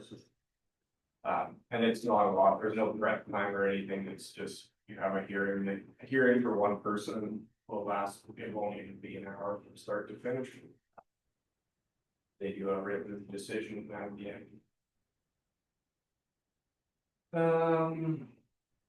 So this year, just on the tax reporting itself, we've got some new issues with our ERP system that caused us some grief. So we're a little bit behind, but 1 round of assessment changes that we still have to process that we weren't able to. And I actually wasn't able to run the aging report until the day before I wrote this report for you guys. Luckily, they've been fixed, so we're back up and running. Just very poor timing. That has been made well known, bold font, using my voice to them in a couple meetings that I've had. But just updates and break things, so that's what we experienced there. As well, we had some issues in recalculating our tax auto payments, so. The amounts that are actually being pulled from people that are on the program make sense, but the amount that was expressed on their notice were higher. Seemingly by, they just ignored 1 month payments, so. We'll be shooting out communications to everybody on that program just to clarify the difference. And then, another very typical thing, but every year this happens. You get a lot of times the mortgage companies will pay people's taxes for them and just not tell us whose taxes they're paying. So the reason you don't have a bank reconciliation for you today is because I have an outstanding payment that I cannot apply. I can get in contact with them. It's very difficult because we don't have a direct person to call. We're reaching out to the corporate branch. It's going to go through probably what I imagine is 50 people to figure out authorized and made it. So just heads up that your June bank rec report will probably come to you. I guess hopefully at the August 11th meeting. I hate getting behind on those. It's the last thing we're waiting for though. And then just a shout out to all the staff at the office. June is tough. It's actually, this was our new receptionist's first month through June. And she had previously worked with the town of Manning, so she knew busy times and what it looked like, but her words were that it was significantly busier here in June. Especially the week before the deadline, the amount of people that come through the office and phone in the office with payments. It's astronomical compared to what we're used to, so it's a very, very busy week, but month in general. Any questions on taxes, I guess, before I move on? I didn't address. So secondly, we started a new project this year to digitize our land files and bring us out of the seemingly ever fading paper and into the digital world. It's a very big daunting task. So we've got 2 seasonal administrative staff that are working through this process. I think as of today, they're through the first cabinet of probably 14 or 15. So I don't think that it's going to be possible for them to be completed this summer, but they're going to make some progress anyway. And then the goal will be, as we move forward, just maintaining any documents electronically and paper as well. Good idea. It's I guess we had no backup plan if that building ever burned down or if a water line broke above those cabinets and everything got wet. It would be catastrophic in the fact that you probably lose all of those records. So definitely a good idea to do. It's just going to be very time consuming process. June utility bills is the next one. So the last week when I did this report, we were having another issue that was let us get these two printing and generating. It's been mitigated and fixed and bills have been sent out. Whenever we run the issues and we kind of run past the 10th of every month, people start phoning wondering where their bill is. Dealt with about a handful of phone calls so far, but they are out now and in the mail or you can get them. Some other random things we've got going on. So the rodeo parade with Trent is spearheading. She's got those decorations ordered and I think everything is there as far as I know. I won't be in attendance unfortunately, but you guys are in towns. We're still working towards, it's just kind of been put on the back burner and everything else about the council Teams group and SharePoint drive, just for you guys to be able to access and share files. So there's not a lot of time required to finish it off. It's just between us and the architect and scheduling. It's been hard to get that finalized, but on here, so you know I haven't lost track of it. A couple of policies that we spoke about at our last ordinance meeting, just getting changed, brought back, including the agriculture policy, for which we are still trying to establish a and then I just gave you guys a heads up in case, mostly for your IT emergencies, but there's some dates there that are going to be listed in both. Okay. Yeah, and the middle one there, I will have my computer with me. I'm remote just in Grand Prairie. But the 30th to the 7th, I will be on a boat, so. Can't go again. Okay, thanks, Josh. Any questions? You detailed it pretty good. I do.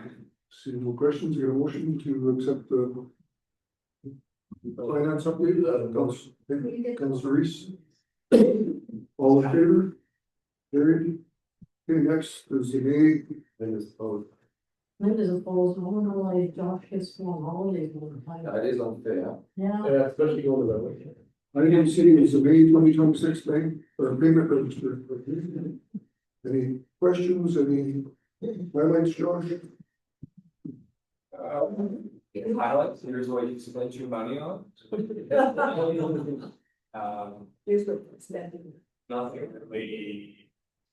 Maybe mostly just normal bill payments, honestly, don't a whole lot of it. I agree, it's something, there was something that you might have flagged there. Okay, so nothing, your motion to accept that, okay, Councillor Sinski moves to accept the May bank register, payment register, all in favor? Carried, and then lastly is the June payment register.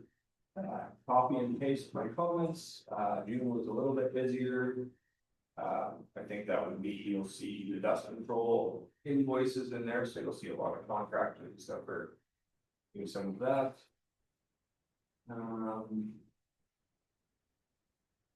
And our grader purchase before anybody asks, like the one big thing, it's the 488,000. Big one, yeah.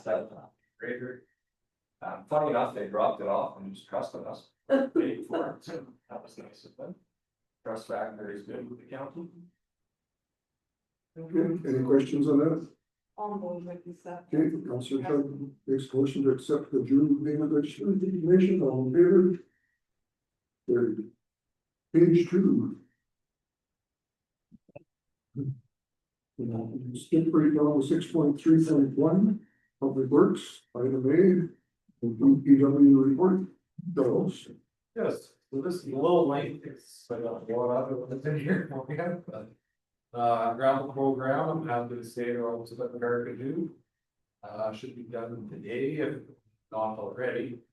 Then we'll be moving into Keg River, We just asked when you come on this way. but should be very soon. Yeah. They'll be moving the loader and all that, we did have some, equipment problems, yesterday, but. Fixed it for. Well, I'm gonna take credit for it anyway. Road repairs, they're underway, I've got a report. For request for decision for you guys a little later on about road repairs in general. But they did a major repair at the. By Deadwood transfer station. Road been washed out very significantly. Just years of. This blending. Individuals driving in the ditch with. Equipment that pinched off culverts. So they were kind of. Destroyed. We're also gonna add a culvert down there. Well underway. It's should actually be done today. Rural water hookups, we have 5 residents this year through our annual program. So that's, they should be done in Weatherville here. Maybe tomorrow, moving north. That's well underway. One thing I just want to remind council about, because I thought when I was here 5 minutes ago. Regional Drainage Committee meeting on Thursday, 10 AM, 11 AM. Tegan and myself, council already made a motion to go to this meeting. However, we are not going in person, we are joining virtually in office, if the council wishes to do the same. Set up a little area for that. That's in Birch Hills again, or? I believe so, yeah. So I just don't have time to go first. That's up 10. 10 to 11, yeah. And then So we can set it up if council's coming, just We can set it up. We got a ICF meeting, Caitlin and I, here. This one is on That's Thursday. on Thursday. Oh, so. This Thursday. Thursday. Yeah. Well, I'll be away. We'll let you and Peter. Okay. Get the info. Sounds good. If they ask for money, then you'll have to come to council, so. No, I don't know, I don't think it'll be asking for money, but. You never know. Okay, thanks, Charles. Any questions? I have one, I talked to you on the side about it before, but I wonder if you could follow up with where you're dealing with Eric Young or somebody from Parks about, total barricade on the Nottingham Park Road now, what the plan is moving ahead. Yeah. The locals were able to sneak down there with their ATVs before, which gave them some access. Now they've got no access, right? And I mean, we're mid-July already. Is it beginning to happen this summer? Even a temporary fix, so we can just get down there and go.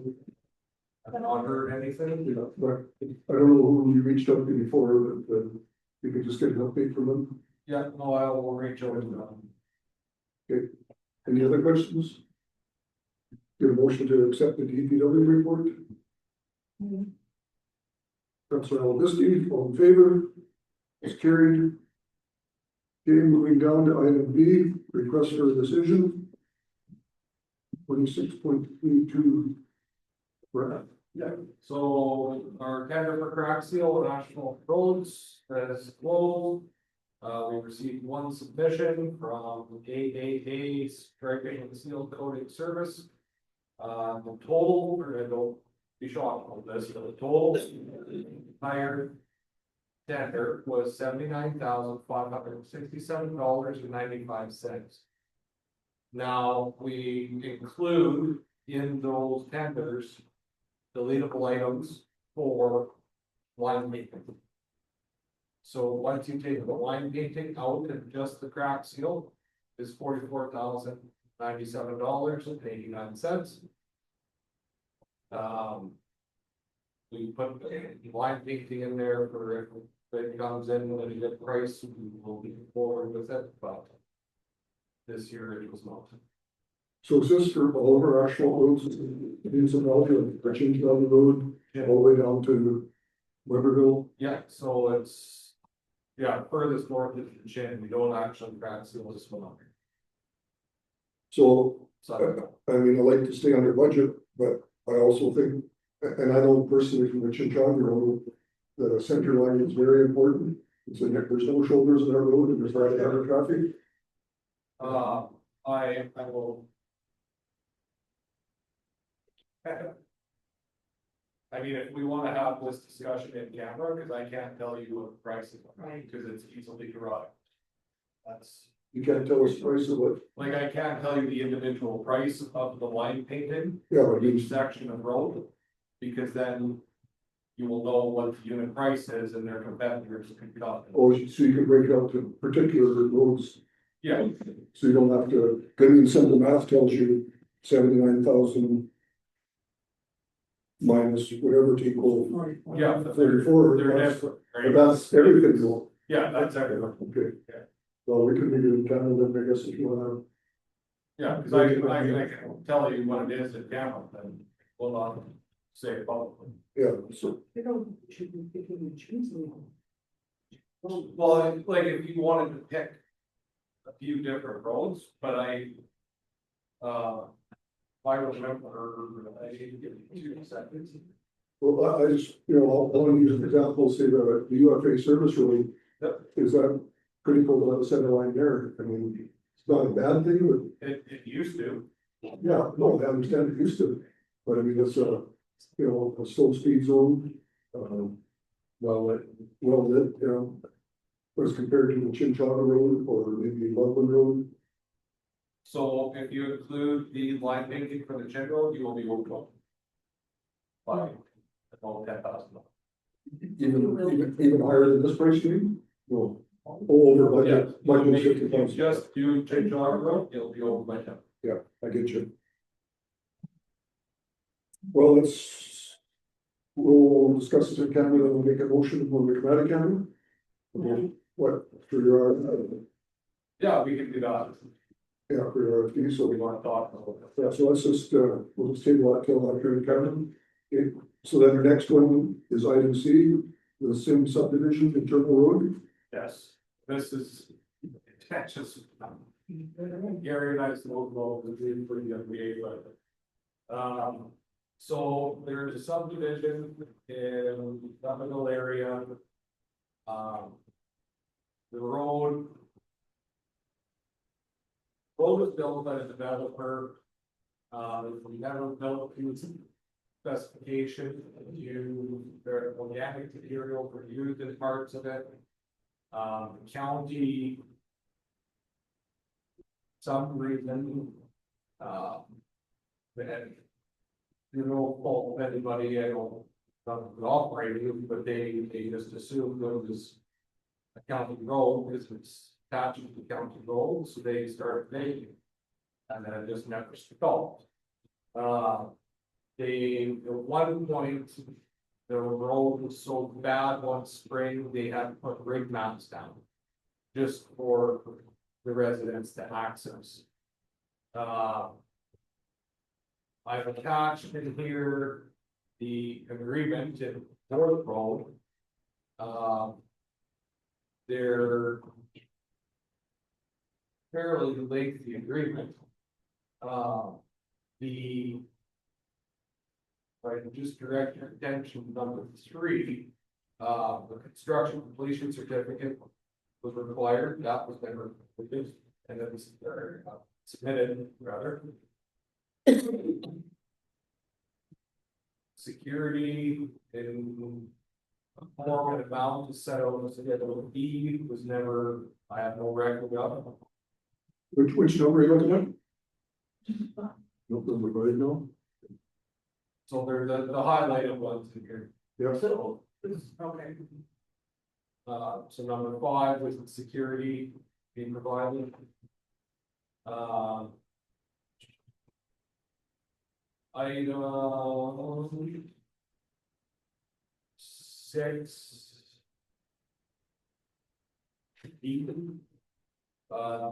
The developer shall not deviate from any material respective specifications approved by the Director of Public Works for the internal road. I have no correspondence or anything saying that we would allow them to use said organic material. That we would reject any unsatisfactory design, material, or work. There was never any design provided on record. No material either.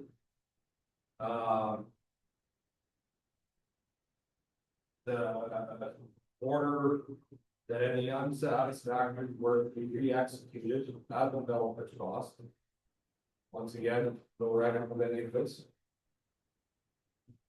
Testing of any materials to be incorporated in the work, were provided. The developer shall submit to the Director of Public Works a statement certified by the developer's engineer that the internal road has been installed and completed in accordance with this agreement. That again, never submitted. All design, workmanship, and materials installed or performed by the developer relating to the internal road shall conform to the requirements of the Director of Public Works. Once again, no record of anything there.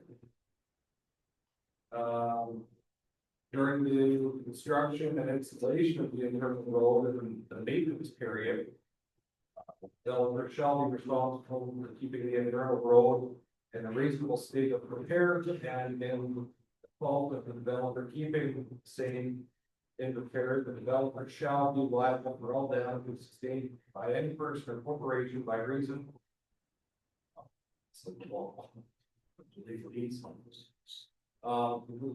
The gist of this is we have no record of any of the conditions of this agreement being met. We never entered into a maintenance agreement with the developer. We sent a nice letter to asking, like, we do have any of this information, this page is misplaced. If yet to receive a response, that was it's almost a month ago now. At this point. Oh, sorry, I want to bring your attention as well. To item 19, county shall be under no obligation to complete any or all the internal. Now, so we provided as much information to them at the time of what to do, what the specifications were. We then have no record of ever inspecting it. The grader operator just kind of assumed, I guess, or the lead hand at the time, assumed that it was our road, so they started grading it. Then as soon as we start grading it, everybody just assumed it's now our road. I would like to point out as well, there is another section of road, internal road and a subdivision in that area that we do not maintain. We have stood firm on that. Because they cannot get it signed off by division. It was installed against the county and educated rights. The title for this internal road is still in the name of the developer. So that big red flag that it's not actually our road. I am seeking direction from council as to how we want to proceed. If we go and repair this road to a proper state, looking at approximately 70,000. So you said you reached out to the developer and there's been no reply? No reply. Okay, so I think that's probably floated the dead horse. This is 16 years ago now. He's, I don't know if he's, I would think that he has a little interest in He's doing still, all the things that you highlighted here. yeah, like he's still owns land. Yeah. He built, like he built extra road in there, it's not on the actual road plan itself, like you can tell from the article. There was plans to possibly subdivide more.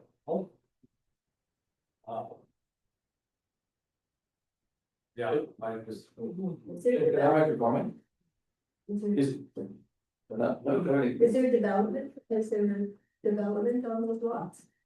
So there is 2 residents on the southern road and 1 resident on the east-west end. Thanks. Can we maybe look at a local improvement tax for the $70,000 if the. I don't know if that's a firm price, that's just an approximate. Well, if we get an approximate price, allocate whatever the price is to a local improvement tax payable by the residents in the loop, and pending that we get the confirmation from the road owner at the moment to transfer it then in future to the county's name, because that will be up to spec then. I'm asking. Well, once we go in and Spend the $70,000 or whatever. if we spend that 70,000 approximately and fix the road, then it would be up to spec. We'd have all of that dirt, garbage dirt moved and the dirt, and we'd be fine. So the 70,000 is this your estimate? Or That's a rough estimate. So these sections on this one map that you included, that you highlighted, those are orange here. How long are those in? I can't really see the numbers on there and stuff. So Like how much you're talking about, you want to go I think it was about 3 3 kilometers? in total for the east-west and the Or so? north south. I'm just double checking that now.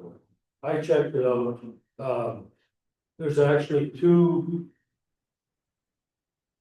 One bad one and one not so bad. Sort of hole there, I'm looking at it as. It basically looks like their driveways.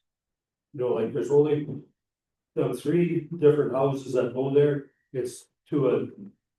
You know, like, there's no heavy traffic, there's no through traffic. I'm wondering if we couldn't just make a quick and dirty.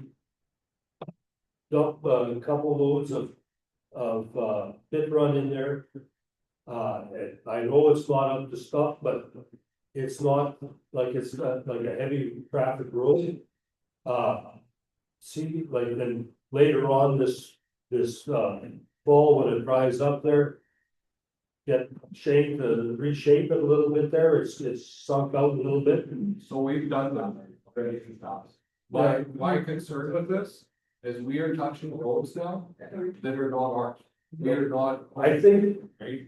yeah, but I think the ship has sailed there. This is one of the gifts that keeps on giving here. That, you know, we, after 14 or 16 years. I think there's a statute of limitation there that, or there should be anyhow, but I don't think you're gonna get, unless they wanna like he wants to put more. Acreages in there that you can sort of come back on them that way. But right now, to throw an extra tax on them three acreages to fix this, I don't think that's fair. And I'm just thinking, we do a quick fix on it, see if it works. I mean, we can always spend $70,000. But if we could get this, and I like, the way it looks right now, and it's just after the worst of it is, there's two spots.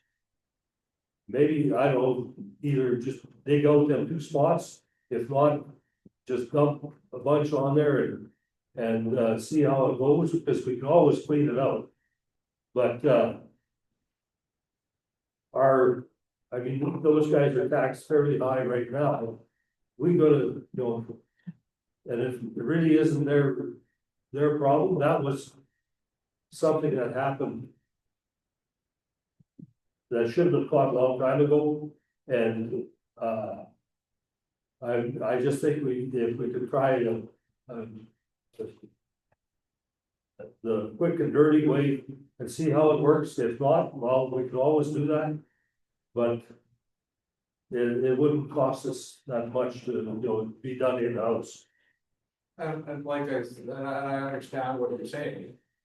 And I mean, by all means, we can do that, but we've tried that, right?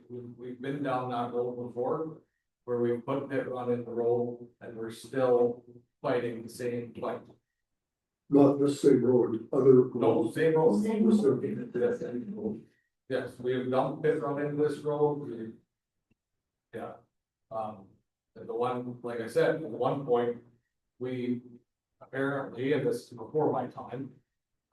Had rig mats hauled out there and put down so that the residents could get into their home.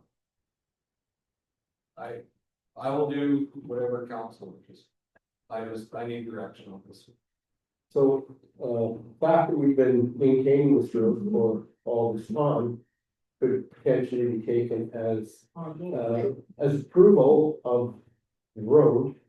Potentially, and I don't know, for sure, but they might say, well, the fact we've been maintaining it, that means we've accepted the road itself. And it is, in fact, our road. Legally, it's not. Yeah. Legally, on land titles that shows that road is over by. So I think we obviously need to have a conversation with the developer. Hard to make a decision without input from, the developer on this here. For sure. And that's why we had reached out before. Yeah, I sent a letter over to him here. Does the developer live in on the area? From what I understand, he's moved, but he still owns land. He still owns land in that. So it's not, he's not directly affected, he's have to drive over to the place.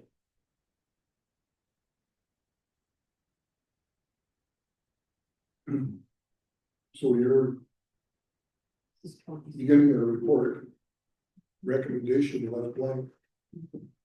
Cause that's. We don't know what to do, I mean. Like, I mean. To spend $70,000, it's not our road yet, I mean, if we fix it up to our standard, then we will assume the road. We're doing work that we should have done 16 years ago. Well, for sure, and then. That's why I have a recommendation, to be completely honest with you. That's, Unless we change the title of the road. Like, it has to be on. Yeah, like we'd have to. Yeah, Like, I stop don't, with that type of thing over and then. Yeah, I don't think it's fair that we continue to maintaining someone else's road. Even if we've done it for 14 years or whatever, that doesn't mean we should have been. Road should continue. And I mean, we ran into the same situation here, if you'll remember. A few months back, when we had the same conversation on subdivision, east of Mac. Where are we drawing the line? Right? Because we have been going down into the subdivision and actually doing. Road grading and calcium and. So is the road impassable now at this, the way it looks? Not impossible, but it's not pretty. It's not pretty. there's a difference between pretty and usually. Yeah. I feel that this. $70,000 approximately, and. Look. Just to be clear, well, that's a $70,000 estimate. Without knowing what exactly is in the road. If I open that road up and it is full of logs and sticks and twigs and whatever else. And, okay, well, now I have to remove them. So now your price goes up. And so have you given a timeline for him to, did you say? I didn't give him a timeline. I can send him another. Absolutely, Mail. I mean. Because, yeah, like I just. Yeah, it's been a very weird situation, so. That's, and that's why I'm bringing it to you guys, because I'm not just gonna go with a $7,000 project. Are you receiving complaints from those 3 residents here? Yes, Yeah. and Gary spoke with one of them. And then Gary and I had a conversation. They're not pleased, and I wouldn't be, it's me. Well, I just, you know, So I'm sympathetic, I'm not callous and be, Did you explain the situation about? yeah, maybe, yeah. I don't know. So to be consistent then with what we've done in other areas, then we shouldn't even be maintaining this road or grading it at all. And that's where, so as soon as we found this information out. Great that area. Until I get direction from you guys. Because in my eyes, that is not a county road, so we should not be touching it. So. And to go start digging up a road. Even in the past, I think I would disagree with that, if you dug into this further. Because then, here, they were building. You don't legally own it. Plain and simple. So it'd be like me going into Terry's yard, digging up his yard, saying, oh, I'm just gonna improve your yard here for you, Terry. Like, But it sounds like it's just a driveway. it's, yeah, it's a Like, does it need to be long driveway. residential standards? Like, is that what you're saying? If we're gonna take it over, it is, If we touch it, it has to be up to standard. If anything happens, we log. so when I misspoke, it's not 3 kilometers, it's 609 feet. Yeah. That's the Yeah, that makes more sense. Yeah. There's only 200 and some meters, doesn't be one. There's so many numbers around this guy. So there's 3 current residents there that are paying, I'm just guessing about senior property, but say they're paying $5,000 each in municipal taxes at 15,000. There's two more lots that could be serviced by those roads if they, you know, somebody decides to build. So, you know, there's pretty good, Sorry, Terry, there's only one, only one. because, so, well, sorry, there's two that are undeveloped. But those two lots. Oh, that's not a great one to look at. Oh, yeah, sorry. That's fine. I was just basically the wrong name. So we'll point which ones, The 5.2 acre and the 7 point something acre. Pearl, so we can see what we talk about. The 5.2 and the 7.2 Is acres. that what funds? That's the Those are undeveloped. All other clerk. Yeah. It doesn't, I don't care which ones are, but I mean, there's, I'm sure you said that are using those roads. So 3 use that road, the 4th uses the green road.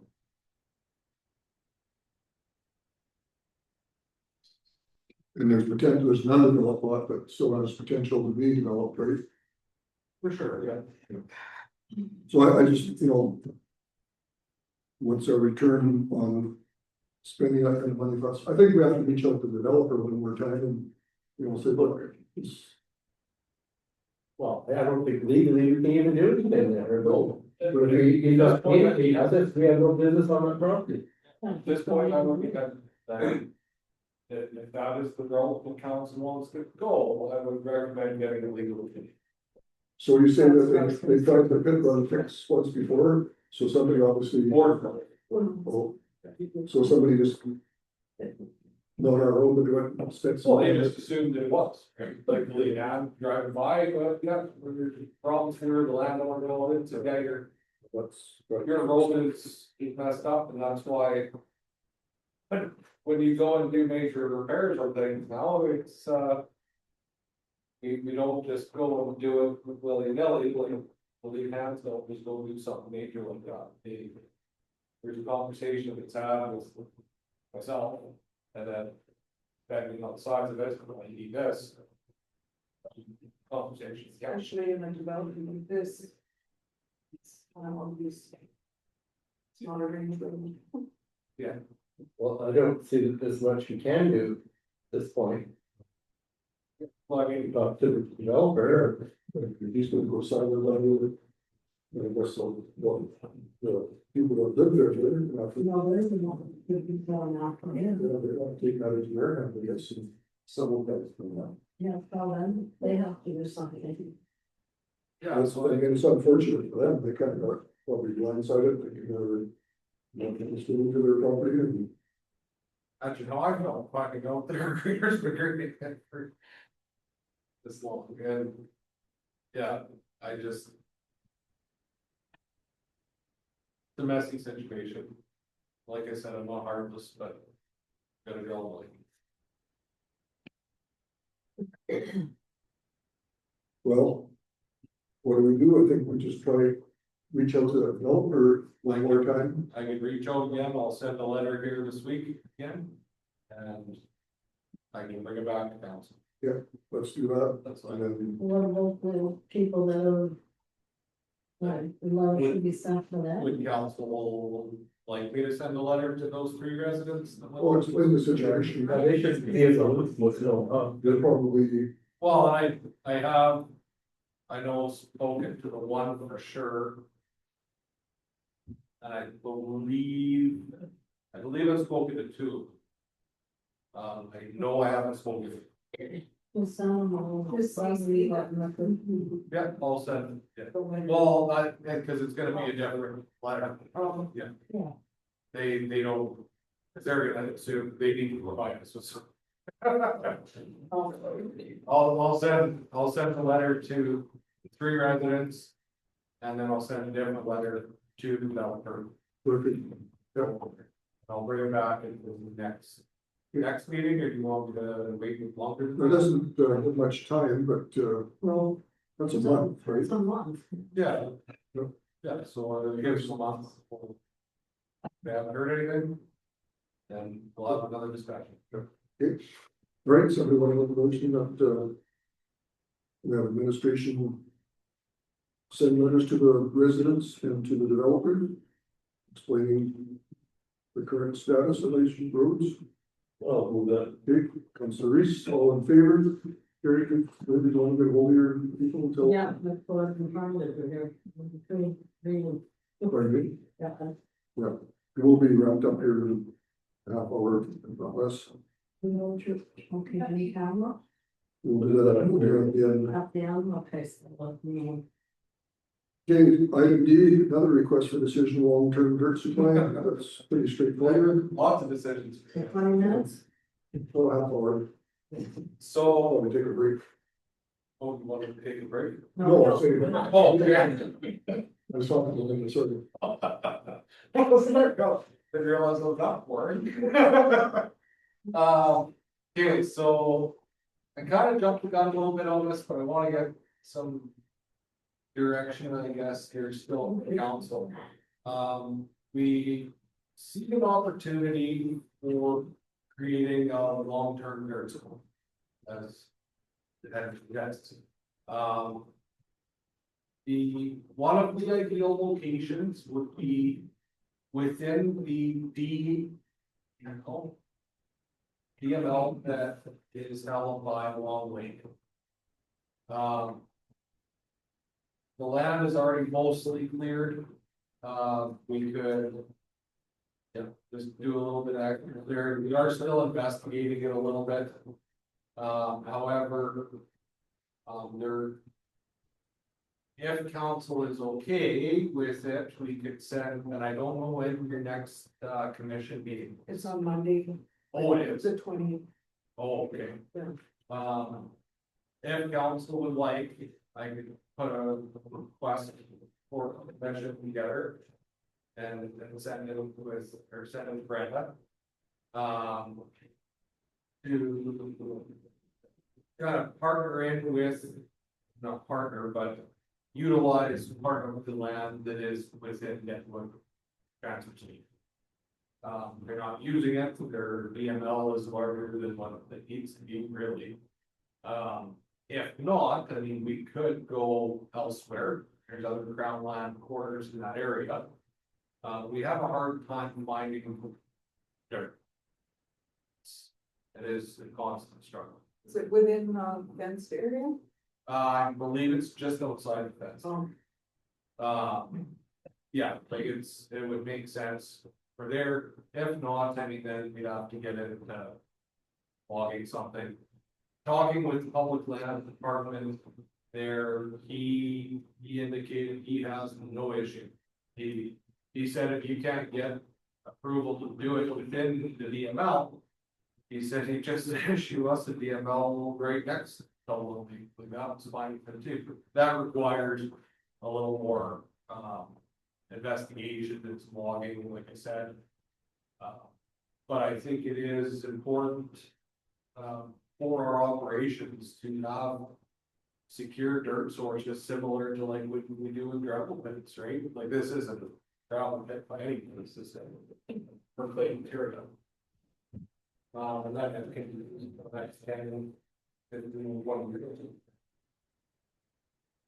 Would that be sharing that access road? yeah, we share that and we already maintain it, so. We all on that. Yeah, we maintain long term. So if that's. And it's not set in stone that we wanna go in that transfer station, but I know you guys only get quarterly. Meet?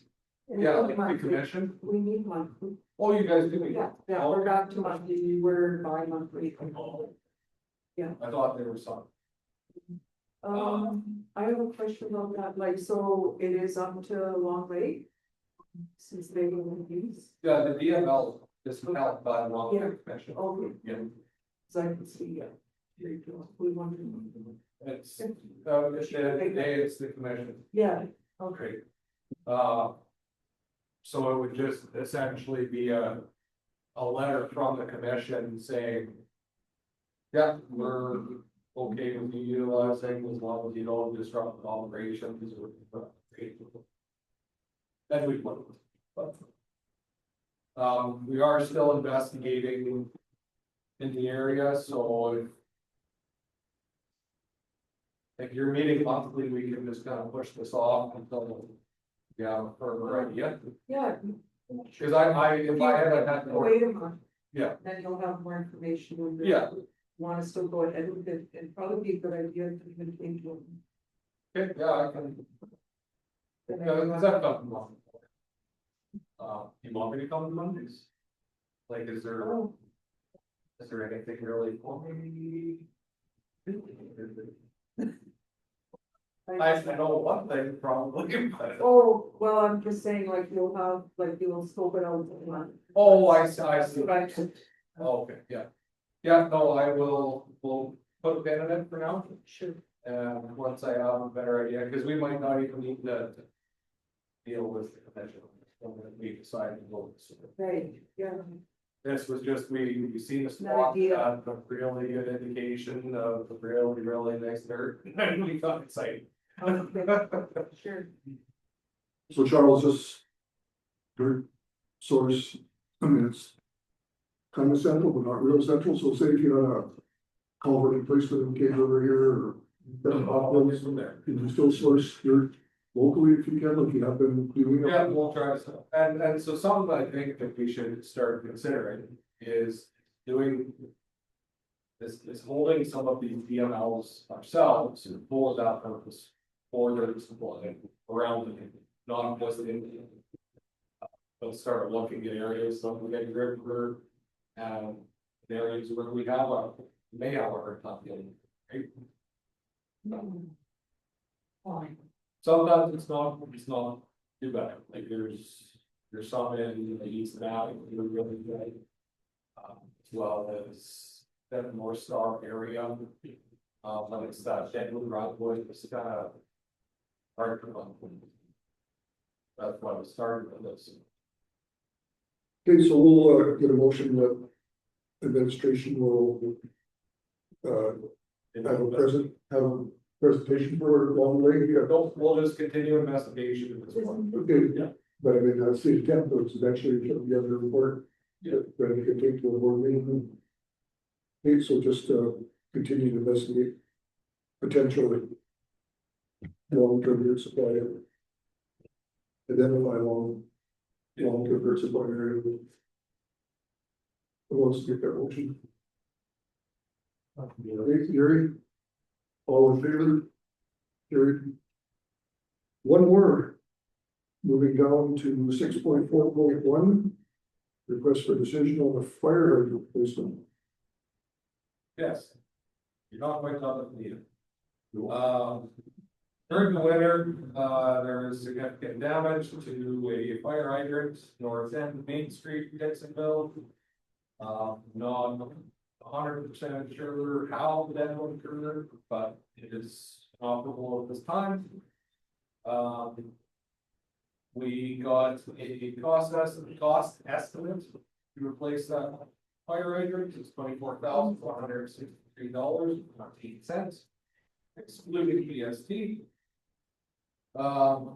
We're just looking to see if council wants to add this into capital budget this year, or if we defer it. I recommend we don't defer it. It's fire hydrants. It'll also, so this is one of the weird lost fire hydrants in Dixonville. It's actually located on the side slope of the road, very bad position for a fire hydrant. That's why it got damaged. Yes. From a road builder, terrible spot for that. So with this, cost estimate, it goes to the backside of our backside of the road allowance. That way it remains free from. So since we got the South Regional water line in there, are those fire hydrants more functional now? See, at one time we were told that we really didn't have enough volume of pressure to support a pumper truck, but. Yeah, well, they're only functional. This, for the 3 years that I've been here. I mean, they test them, they test the flow. They, every year, well, I think multiple times a week, yeah, there is a set amount of times, yeah. And so they're ready to go for what they want to start doing them, yeah. As far as we're aware. That might not been the case before the water line or something. Yeah, yeah, That was before you were here. yeah, no, I can't speak about, that issues. And I mean, this is a silly question, but is, I know my visualizing Dixonville, there's some hydrants are kind of out an undeveloped area that, there really wasn't any structures around, is this one kind of close to structures and would actually be valuable if there was?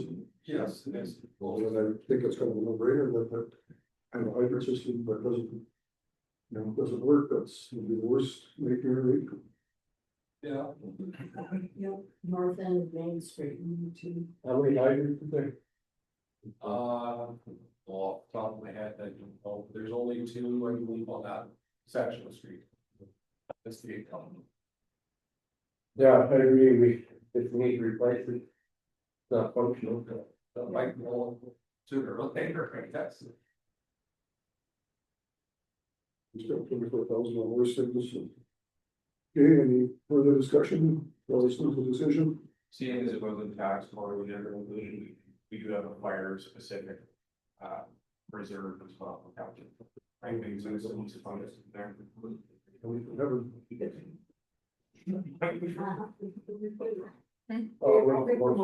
Councillor Reese moves that we, Replace fire hydrant, an operable fire hydrant. any more questions, discussion? All in favor? It's carried, thank you, Charles. Thank you, awesome. Well, moving along. 6.6.1, Borough Administration on Planning and Development update. Yeah, so, this is a monthly typically update that we provide to council. Last month, due to the massive amount of inquiries that I had, I just honestly didn't have time to get the one out for what I had in June. So you're getting both May and June today. May, I had 34 development inquiries, all direct to myself. June, we had 54.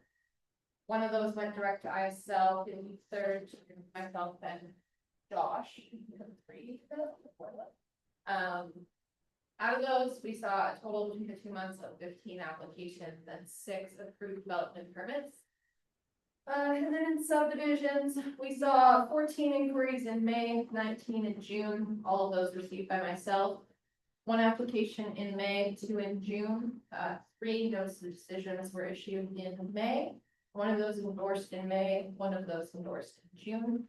As a reminder, these are the number of people that we speak to, not the frequency of calls to those people. ISL typically reviews my response to most of those, so it's a pretty similar direct answer I can provide, but they are still reviewing a lot of our files. And then for your information, I attended the Peace River Expo on May 1st and 2nd. The Economic Development Course in Peace River on May 22nd, and then the Reeve Terry meeting on 15th and 17th. So as a result of my attendance at these events and the meetings discussing the upcoming land use bylaw changes in regards to contravention and changes to subdivision is why we've seen the dramatic increase in inquiries. For context, I typically receive 15 to development permit inquiries around this time of year. 5 to 10 for subdivision, so having 54 and 34 is a dramatic increase. I expect those kind of trends to continue until such time that both land use bylaws have been passed, and we start actually like contravention. We're going to see quite a large increase in permits, and increase for the time being. As even from requests for rural addresses and those kind of things, we've been able to find quite a few unpermitted homes. So I have no doubt that we'll be looking at a couple dozen unpermitted developed homes across the county. So we're going to continue to see this trend. Is there any questions? When can we mean it's not completely off by itself? Never. It's nice to have them review because they do still catch kind of those little things that pop up in legalities that I'm not aware of yet, just due to my municipal role. It's also nice to have them review some of the things that we find that are legally very confusing, like that half of the odds that we had, that we started the reason of today. Seeing a development agreement registered on title without an SAA is very rare. So, Yeah, question. A house that was brought in, say, 40 years ago. Do they have permits then? I've always had permits. Yeah, I yeah, was. the ones that I'm finding or that have been reported are ones that have literally come up in the last year or two. You hear what I'm saying, cause there is some trailers and stuff that people have. Over the years, yeah. There was a time though, Linda, so And the before 1995, there was permits, and we had tons of them dating all the way back to the 50s, they were just issued by the provincial government. There was also a period of time, if you're going to the use bylaw, where your ag residents also exempted from a prior permit. That was changed since I've been here, under plan. But so there's gonna be a lot of confusion, I guess, in how contravention is applied, but that's part of why it's take a while. Yeah, so I was working on an email that I got from two of the neighbors here. It has to do with CNL, which has already happened. But, it said egg. Egg is exempt from needing a permit. That unfortunately, a lot of residents still believe that that's not reflected in our bylaws. So like egg for egg purposes does not need a permit as long as they adhere to the setbacks, but almost nobody even knows if they're setbacks. I think people won't wait, I mean. And then we still have the condition that if they have anything that was needed by the provincial government, they acquire that. Well, but these, like the rural address requests that we got are all people that in the last year or 2 years, because they had a 911 incident and we found that they are now submitting this request. They have either moved a new home or an old home that's new to them onto these properties that were never developed, and a lot of them are down field access roads. So, like, we're just at the start of that contravention, but just from announcing that we were looking at the contravention, the number of people who have self-reported, and the number of people who said, like, theoretically, if I had built, and then you pull up the area and you can see that they have built. I have a lot of people that I know are going to need to apply, or need to process the contravention. But at this time, I can't do too much until we have that bylaw on the table, and I just straight up don't have to do it. So, you bridge that. Okay, well, good work, Pearl, you're keeping busy, and we're slowly weaning ourselves off ISL, we always will need them, but less and less, so that's good. Any other questions? If not, get a motion to accept the administration planning development updated information. Okay, Councillor Declan, all in favor? Gary, thanks, Pearl. Oh, you're gonna do the, who's gonna do the Battle River Pioneer Museum? That gets to be Josh. The Josh one. So I believe they received a letter that's attached to the RFP. I've been open the request, but I think the main thing that they're looking for is, just some assistance to help try and find them grants and some help with preparing applications for them. Which we have always had available, likely not too many people take advantage of. But just given it's we found a little busy in the offices, wanting to make sure that council is in line with us taking time to do this. In all reality, this is going to more than likely be time with Trinity or myself, because it's in grant, research and preparation side of things. Alternatively, it wasn't specifically asked, we were just kind of casually mentioned that they would be appreciate any funding. So one of the other options, if thought it's aligned with any of their priorities, would be to make some kind of agreement with the museum with an annual operational funding that we've done for other organizations. Or Mr. fourth option there is just a list of information. We just gave you kind of some context there on what we have done for support for. Sorry, what the museum has been able to obtain for support. And then we also have funded them previously written in the background, through our CCAP program, just for sort of equipment purchases. Repairs. Just other comment, I guess, like everybody else, it's no fundraiser, it's been 3 years. Those typically, that's probably the biggest fundraising opportunity that they have, like for many nonprofit organizations, but they're getting harder and harder to come by, and it's once every 3 years. So you made a comment about, some options would be. Helping fund as we do with other organizations like community halls, I'm thinking about, right? Yeah. Would we pay, what, 50% of their operating budget? Yeah. But would that Certain include, expenses in their operating budget. yeah, so wages wouldn't be included in that?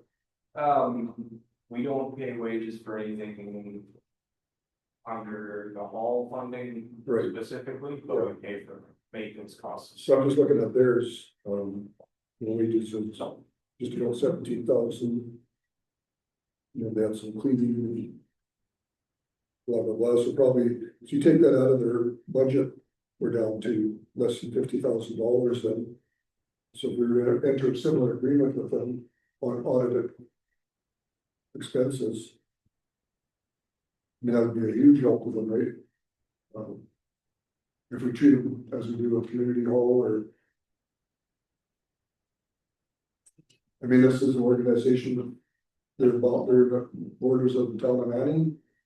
So I don't know that we do that in any other. We don't fund the Legion Hall and the Egg Hall at the same time we fund this hall, the Den Hall or. Yeah, the ones directly within the town, like the Legion and the Elks, we don't fund them all. The Battle River, the Egg Hall, we do fund partially, but at a reduced level. The only other museum that we fund indirectly is, find the number, but I think we. Peace River. Peace River, that's our museum. Really one Peace River. And quite a substantial amount. Yeah, I can find Well, yes, ICF sort of, Yeah. I read too long. They decided how. Yeah, but I mean, that may change and maybe we can. This year, our contribution is 19,375. 90? 90. I thought it was 75, I see on the spreadsheet yesterday. But anyway, it's a big number. Yeah. So Where? This is- maybe we should meet with them again and, just propose that we would do something similar if we do to the halls. And kind of specify what expenses we're talking about, nothing capital, nothing wages. Cause I can see that they're floundering, right, they're without getting any, I mean, we can help them write grants, but there's no guarantees there. Yeah, there you can see the list of what they've applied for. Yeah, Just comments received from them directly, seems highly competitive and often urban focused, like maybe urban focused rather. So they're finding very little lot for the effort required, I guess, of obtaining those grants. it's really disappointing that Alberta Museum Association doesn't give them a nickel. Probably one of the nice museums in the province, for a small community. But if you do, I mean, it's gonna piggyback off a couple of things, kind of an economic development, community services focus, so like we talked about earlier on the strategic plan update. Inviting them to kind of run through this would be a good idea, maybe starting in 2026 and forward if you're going to entertain it, and obviously get an actual financial advice from them. Just because for this year, obviously, there's nothing budgeted outside from miscellaneous grants, but. Yeah, in the meantime, I guess it's kind of making aware that, it'll help us grant writing. If that's the barrier. And they're obviously trying to keep it going and expand it. They got the, hopefully purchase the new steam tractor. So I think when you guys go to the Heritage Days, it should be there. It'll be great, yeah. And other than that, I hope there's no more secret museums that I'm unaware of. Neighbor can tell. They still need her. Big bird will make one. That's that. Museum. Yeah. Don't call me. I think this one is unique, it's not as, you know, and it's helping preserve the history of what it is, it's very not real. Although might be okay with the, like if you split that, someone. Well, I mean, whatever, we'd have to deliberate about a budget, but something would be the right direction, I think.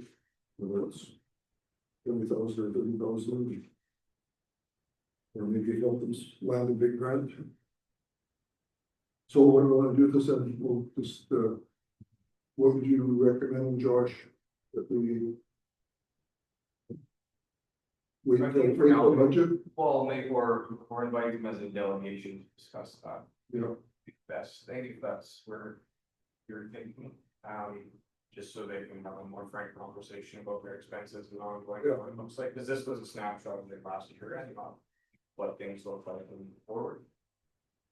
So knowing that council would be open to a discussion about some kind of operational funding and just having them come and request that officially and probably be, I think they would be thrilled to know that that's an option. I think that would give them some relief, for it, just to hear that we're willing to have that conversation and. We maybe include it and shared with them, like what the Hall Works model looks like right now, just so they kind of can understand.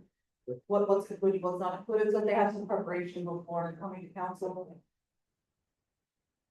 I mean, it doesn't have to be copy and paste, but kind of like generally what we were thinking.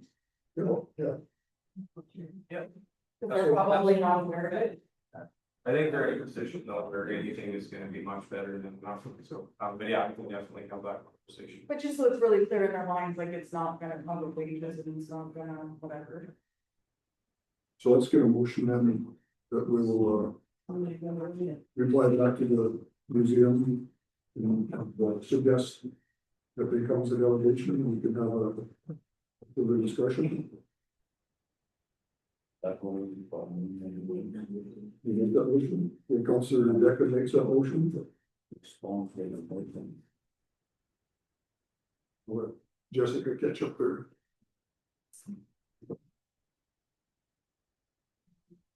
Did anybody reply to your text? Yeah, one says not coming. I have one sitting here. Right there. Well, so far. I'm just getting some more. Okay, all in Gloria made a motion, all in favor? It's carried.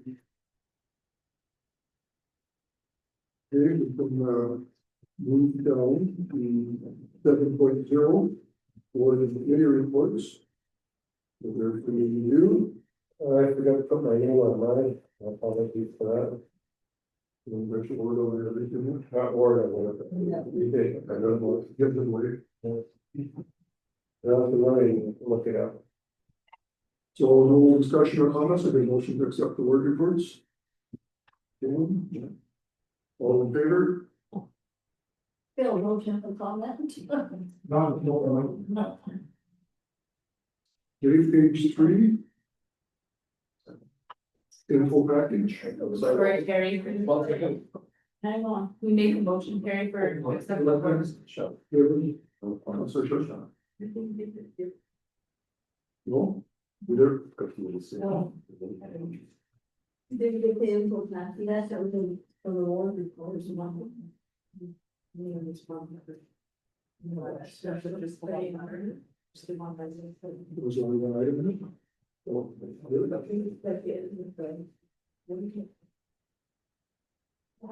what you said, you really don't know what's the stuff, it's just wasn't about that. If we accept the inflation, Yeah, we're just looking for it, but it was only It was just the letter. one item. Info packet. Yeah, it was just the letter. Yeah. So we'll get a motion to accept the info packet information. Okay, Councillor Sinski, all in favor? It's carried. Okay, we can move to open mic. Was there a date for the, Battle River Museum, delegation? Or No, We just made a motion to reach out to them to suggest we come and they may say no, or they'll ask for dates and we'll return to them. It will be to a council meeting then. Yeah, so. And if I was, If I was betting that, that might not be till. late September, October, just going forward. So Linda, to the non-human junction, the dust program is ended, but the residents are complaining about the dust on that, yeah, that's especially the late couple that are living right on the corner, yeah, that's the ones that they. and then they contacted you. She used to live here, so they'll, okay.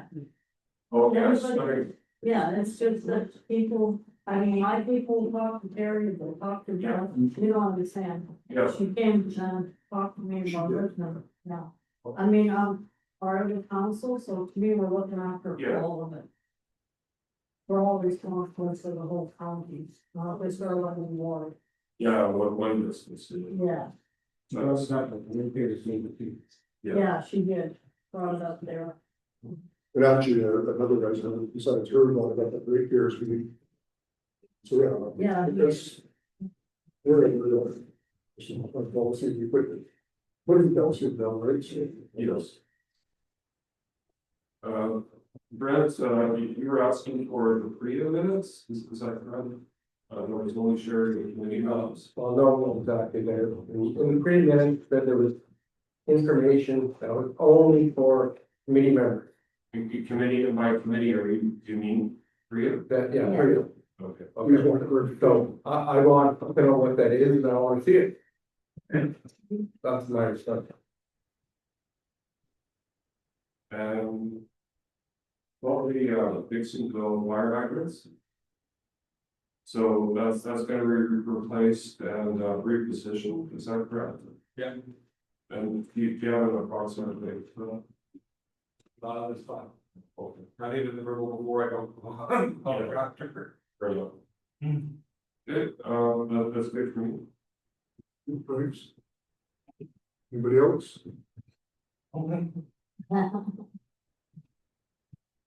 I gotta start off with a thank you to Caitlin for stealing someone's idea to put the ward reports on the front page of the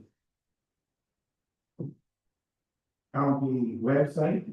I saw them there, easy to find, nobody else will see them, but thanks. Number two.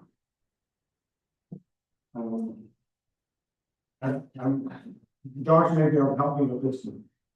We just went through the tax season, now this is just kind of maybe a head level. And you have the handout in the tax notice about where our taxes were and how much eventually each part of the county's work on. So. I thought I was quite up to date on what our taxes were, and this year I looked at my tax notice really close. And I came up with something that I thought was a mistake. For some reason, part of my land was assessed as industrial.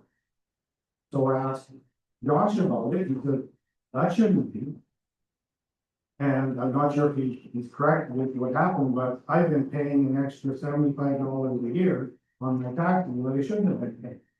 So perhaps you could put in a handout with the taxes for people to look at. That define what each of those line items are.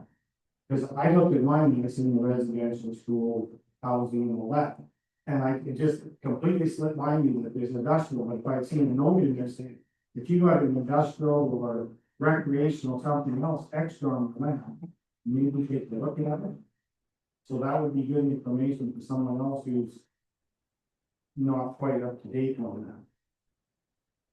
And it's basically Bill, but it's one of the pending changes that we still have. I'm one of those guys who complain. And again, so. In all the years I've lived here, I have never once seen an assessment So how they go around and assessing property without ever talking to anyone, just driving by the road, and these are professionals. And they make mistakes and I'm supposed to correct it, and I have until 15th of July to make the complaint, and once that's done, if it's $1 million mistake, I'm stuck with it. So it's kind of tough on me as the ratepayer. I'm not sure if you guys really read your packages and understand them. You guys just discussed this thing about the museum. As I understand it, we have a loan for about $20 million and we pay about $800,000 a year in interest. The museum is asking for money. If you look at their information in their package there, last year, they made $13,053.18 in interest, which means they have in the bank somewhere around $300,000 or more. And they're asking us who owe money to give them money to operate. Something is wrong with that picture. So ask them about that, why they're sitting on this nest egg and trying to spend my money. The homes road. These are your words. If we do it for one person, we have to do it for everyone. We've been grading and maintaining the road that's a private driveway for 15 years. Basically, what you're telling people is, build a subdivision, just put in any kind of road, and we'll come along and fix it and spend $100,000. Don't worry about it. Earl's trying to get this all straightened up so we're not stuck with that. Why should I be stuck with that? Get off a private road. We snowplowed it, we gravelled it, we put lots of money into someone's private land. Just say no. They're responsible, not us. I think you did say no, you don't read that road anymore. Just recently, I stopped. We just stopped. Yeah, Just stopped. Just recently. So. At the last meeting, I read you guys your policy about. You have the policy to consult with the people when you make decisions that affect. That snowplowing flag one was the perfect example. I agree with your decision. I like it, but you went about it the wrong way. You made the decision. I listened to your discussions, and now there's kickback. Your proper course of action should have been, we made a mistake. Let's go and ask the people what they want, because maybe we will do it. We may have to charge $500. But follow your own policy. If you're not, you're writing these bylaws or for people to do building and subdivisions and expect people to follow them. You have your policies. We, the ratepayers, expect you to follow that policy, because that's what you said you're going to do. And if you don't do it, how can we have any faith in you? And why should we follow the policy you make for us and you don't follow the policy you make for yourself? They're not ours. You guys signed off on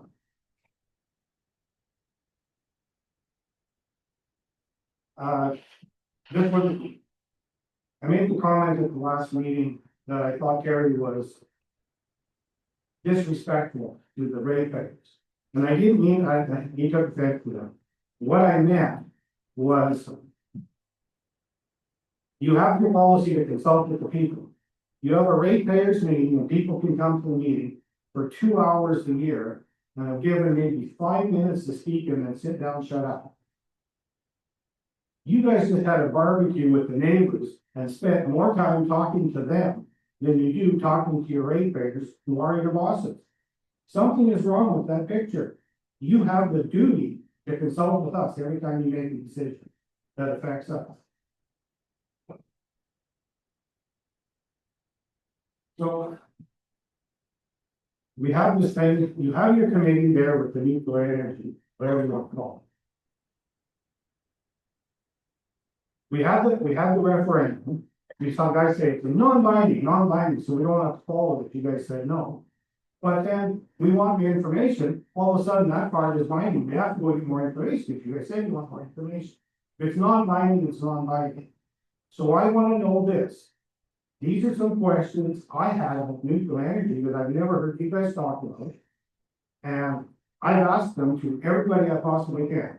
At the first meeting in Weberville, they talked to Scott Hennessy for probably an hour and a half, and he probably told me stuff he shouldn't have said.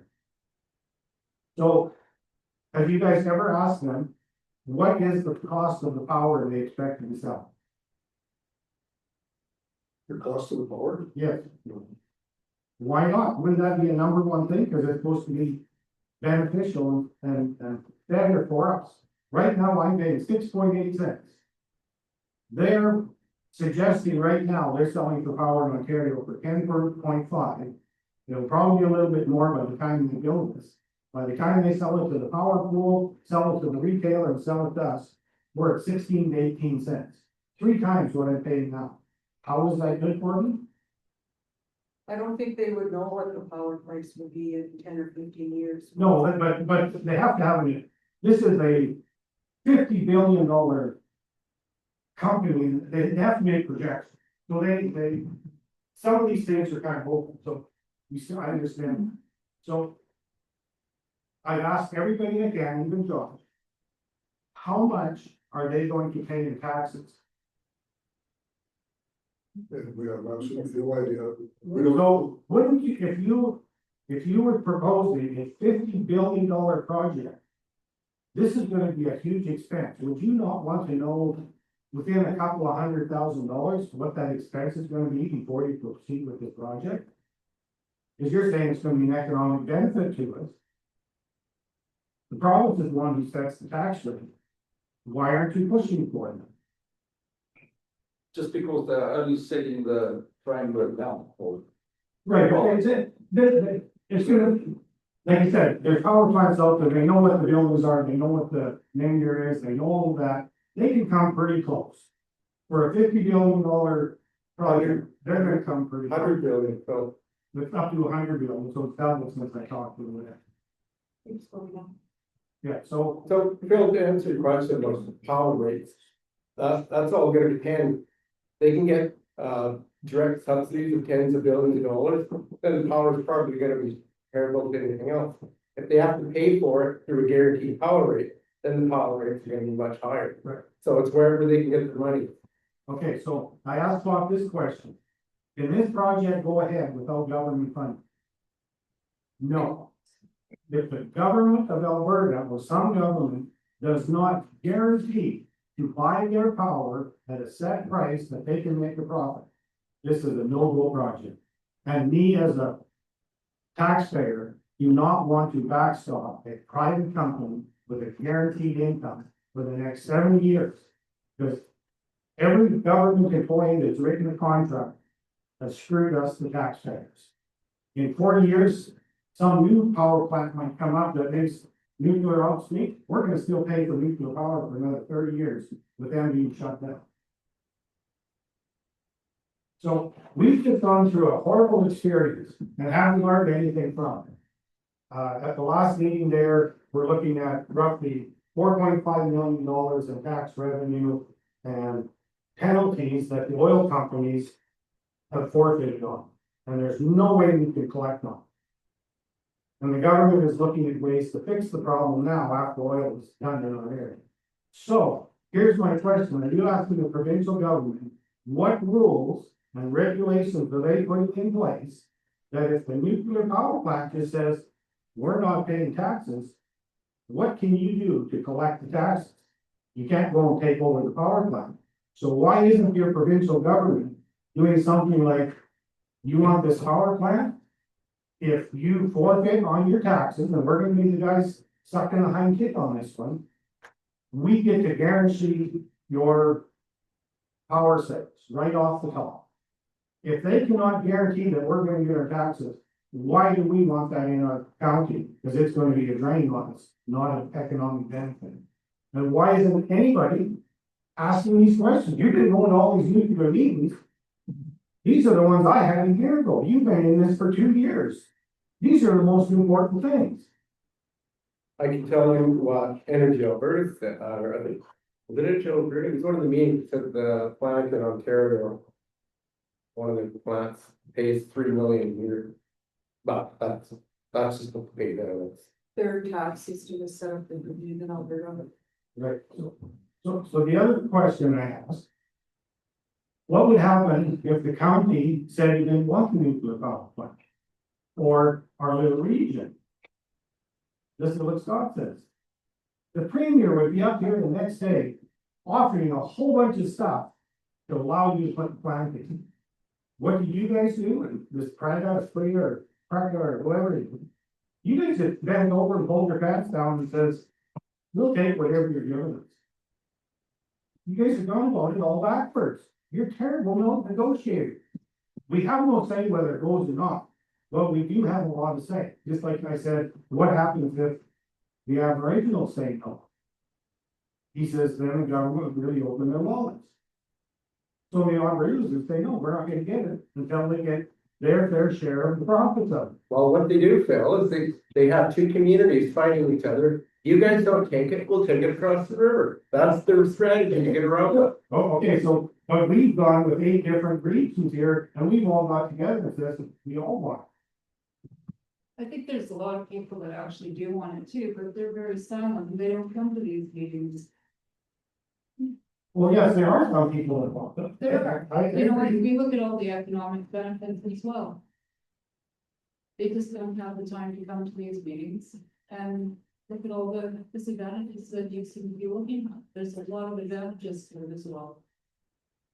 So, And I don't think our county has done as much wrong as you are trying to say they have. I think they've done a good job of looking at everything. They're not going behind people's backs. They are doing what they're supposed to do, they're looking at everything. okay, just as my brother, he hasn't even got all the information that they've discussed in their committee, and he wants. We as the ratepayers have got even less information. You guys were saying, well, BC Hydro is not keeping you in the loop. This is a total double standard. You are not keeping the ratepayers in the loop. You want to be kept in the loop on the things that are going on that you're interested in. We want to be kept in the loop on everything that affects us as ratepayers. So please pay attention. Either that, a good thing I printed off all the policies. When I was on council, we did the exact same thing. A decision would come up. I would say, we can't do this because it's against our policy. And the council would say, well, we don't want to follow the policy. I said, then change the policy. Well, no, because then it will make us look bad. But we gotta know where we stand. And last thing, I was offered a job with Energy Alberta. I'm still debating whether I should take it. Just so I can be in the loop. What sort of job, if you don't mind me asking? A consultant, Really? yes. I think you should. Because you're I- our I- questions. In fact, I just got an email from yesterday. Thank you. Okay, thank you. So we'll take a quick break. Well, there's one more resident then. Oh, Well, What are we gonna do, right here meeting? ratepayers need, yeah, that's what we're- we're gonna, yeah, just take a quick recess from our regular meeting. Go through our regular meeting for. We got 2 or 3. That's gonna be a job. Yeah, like version. Well, I've got 10, to me, it should be on for that. We'll let the administration do their presentation Yeah. first.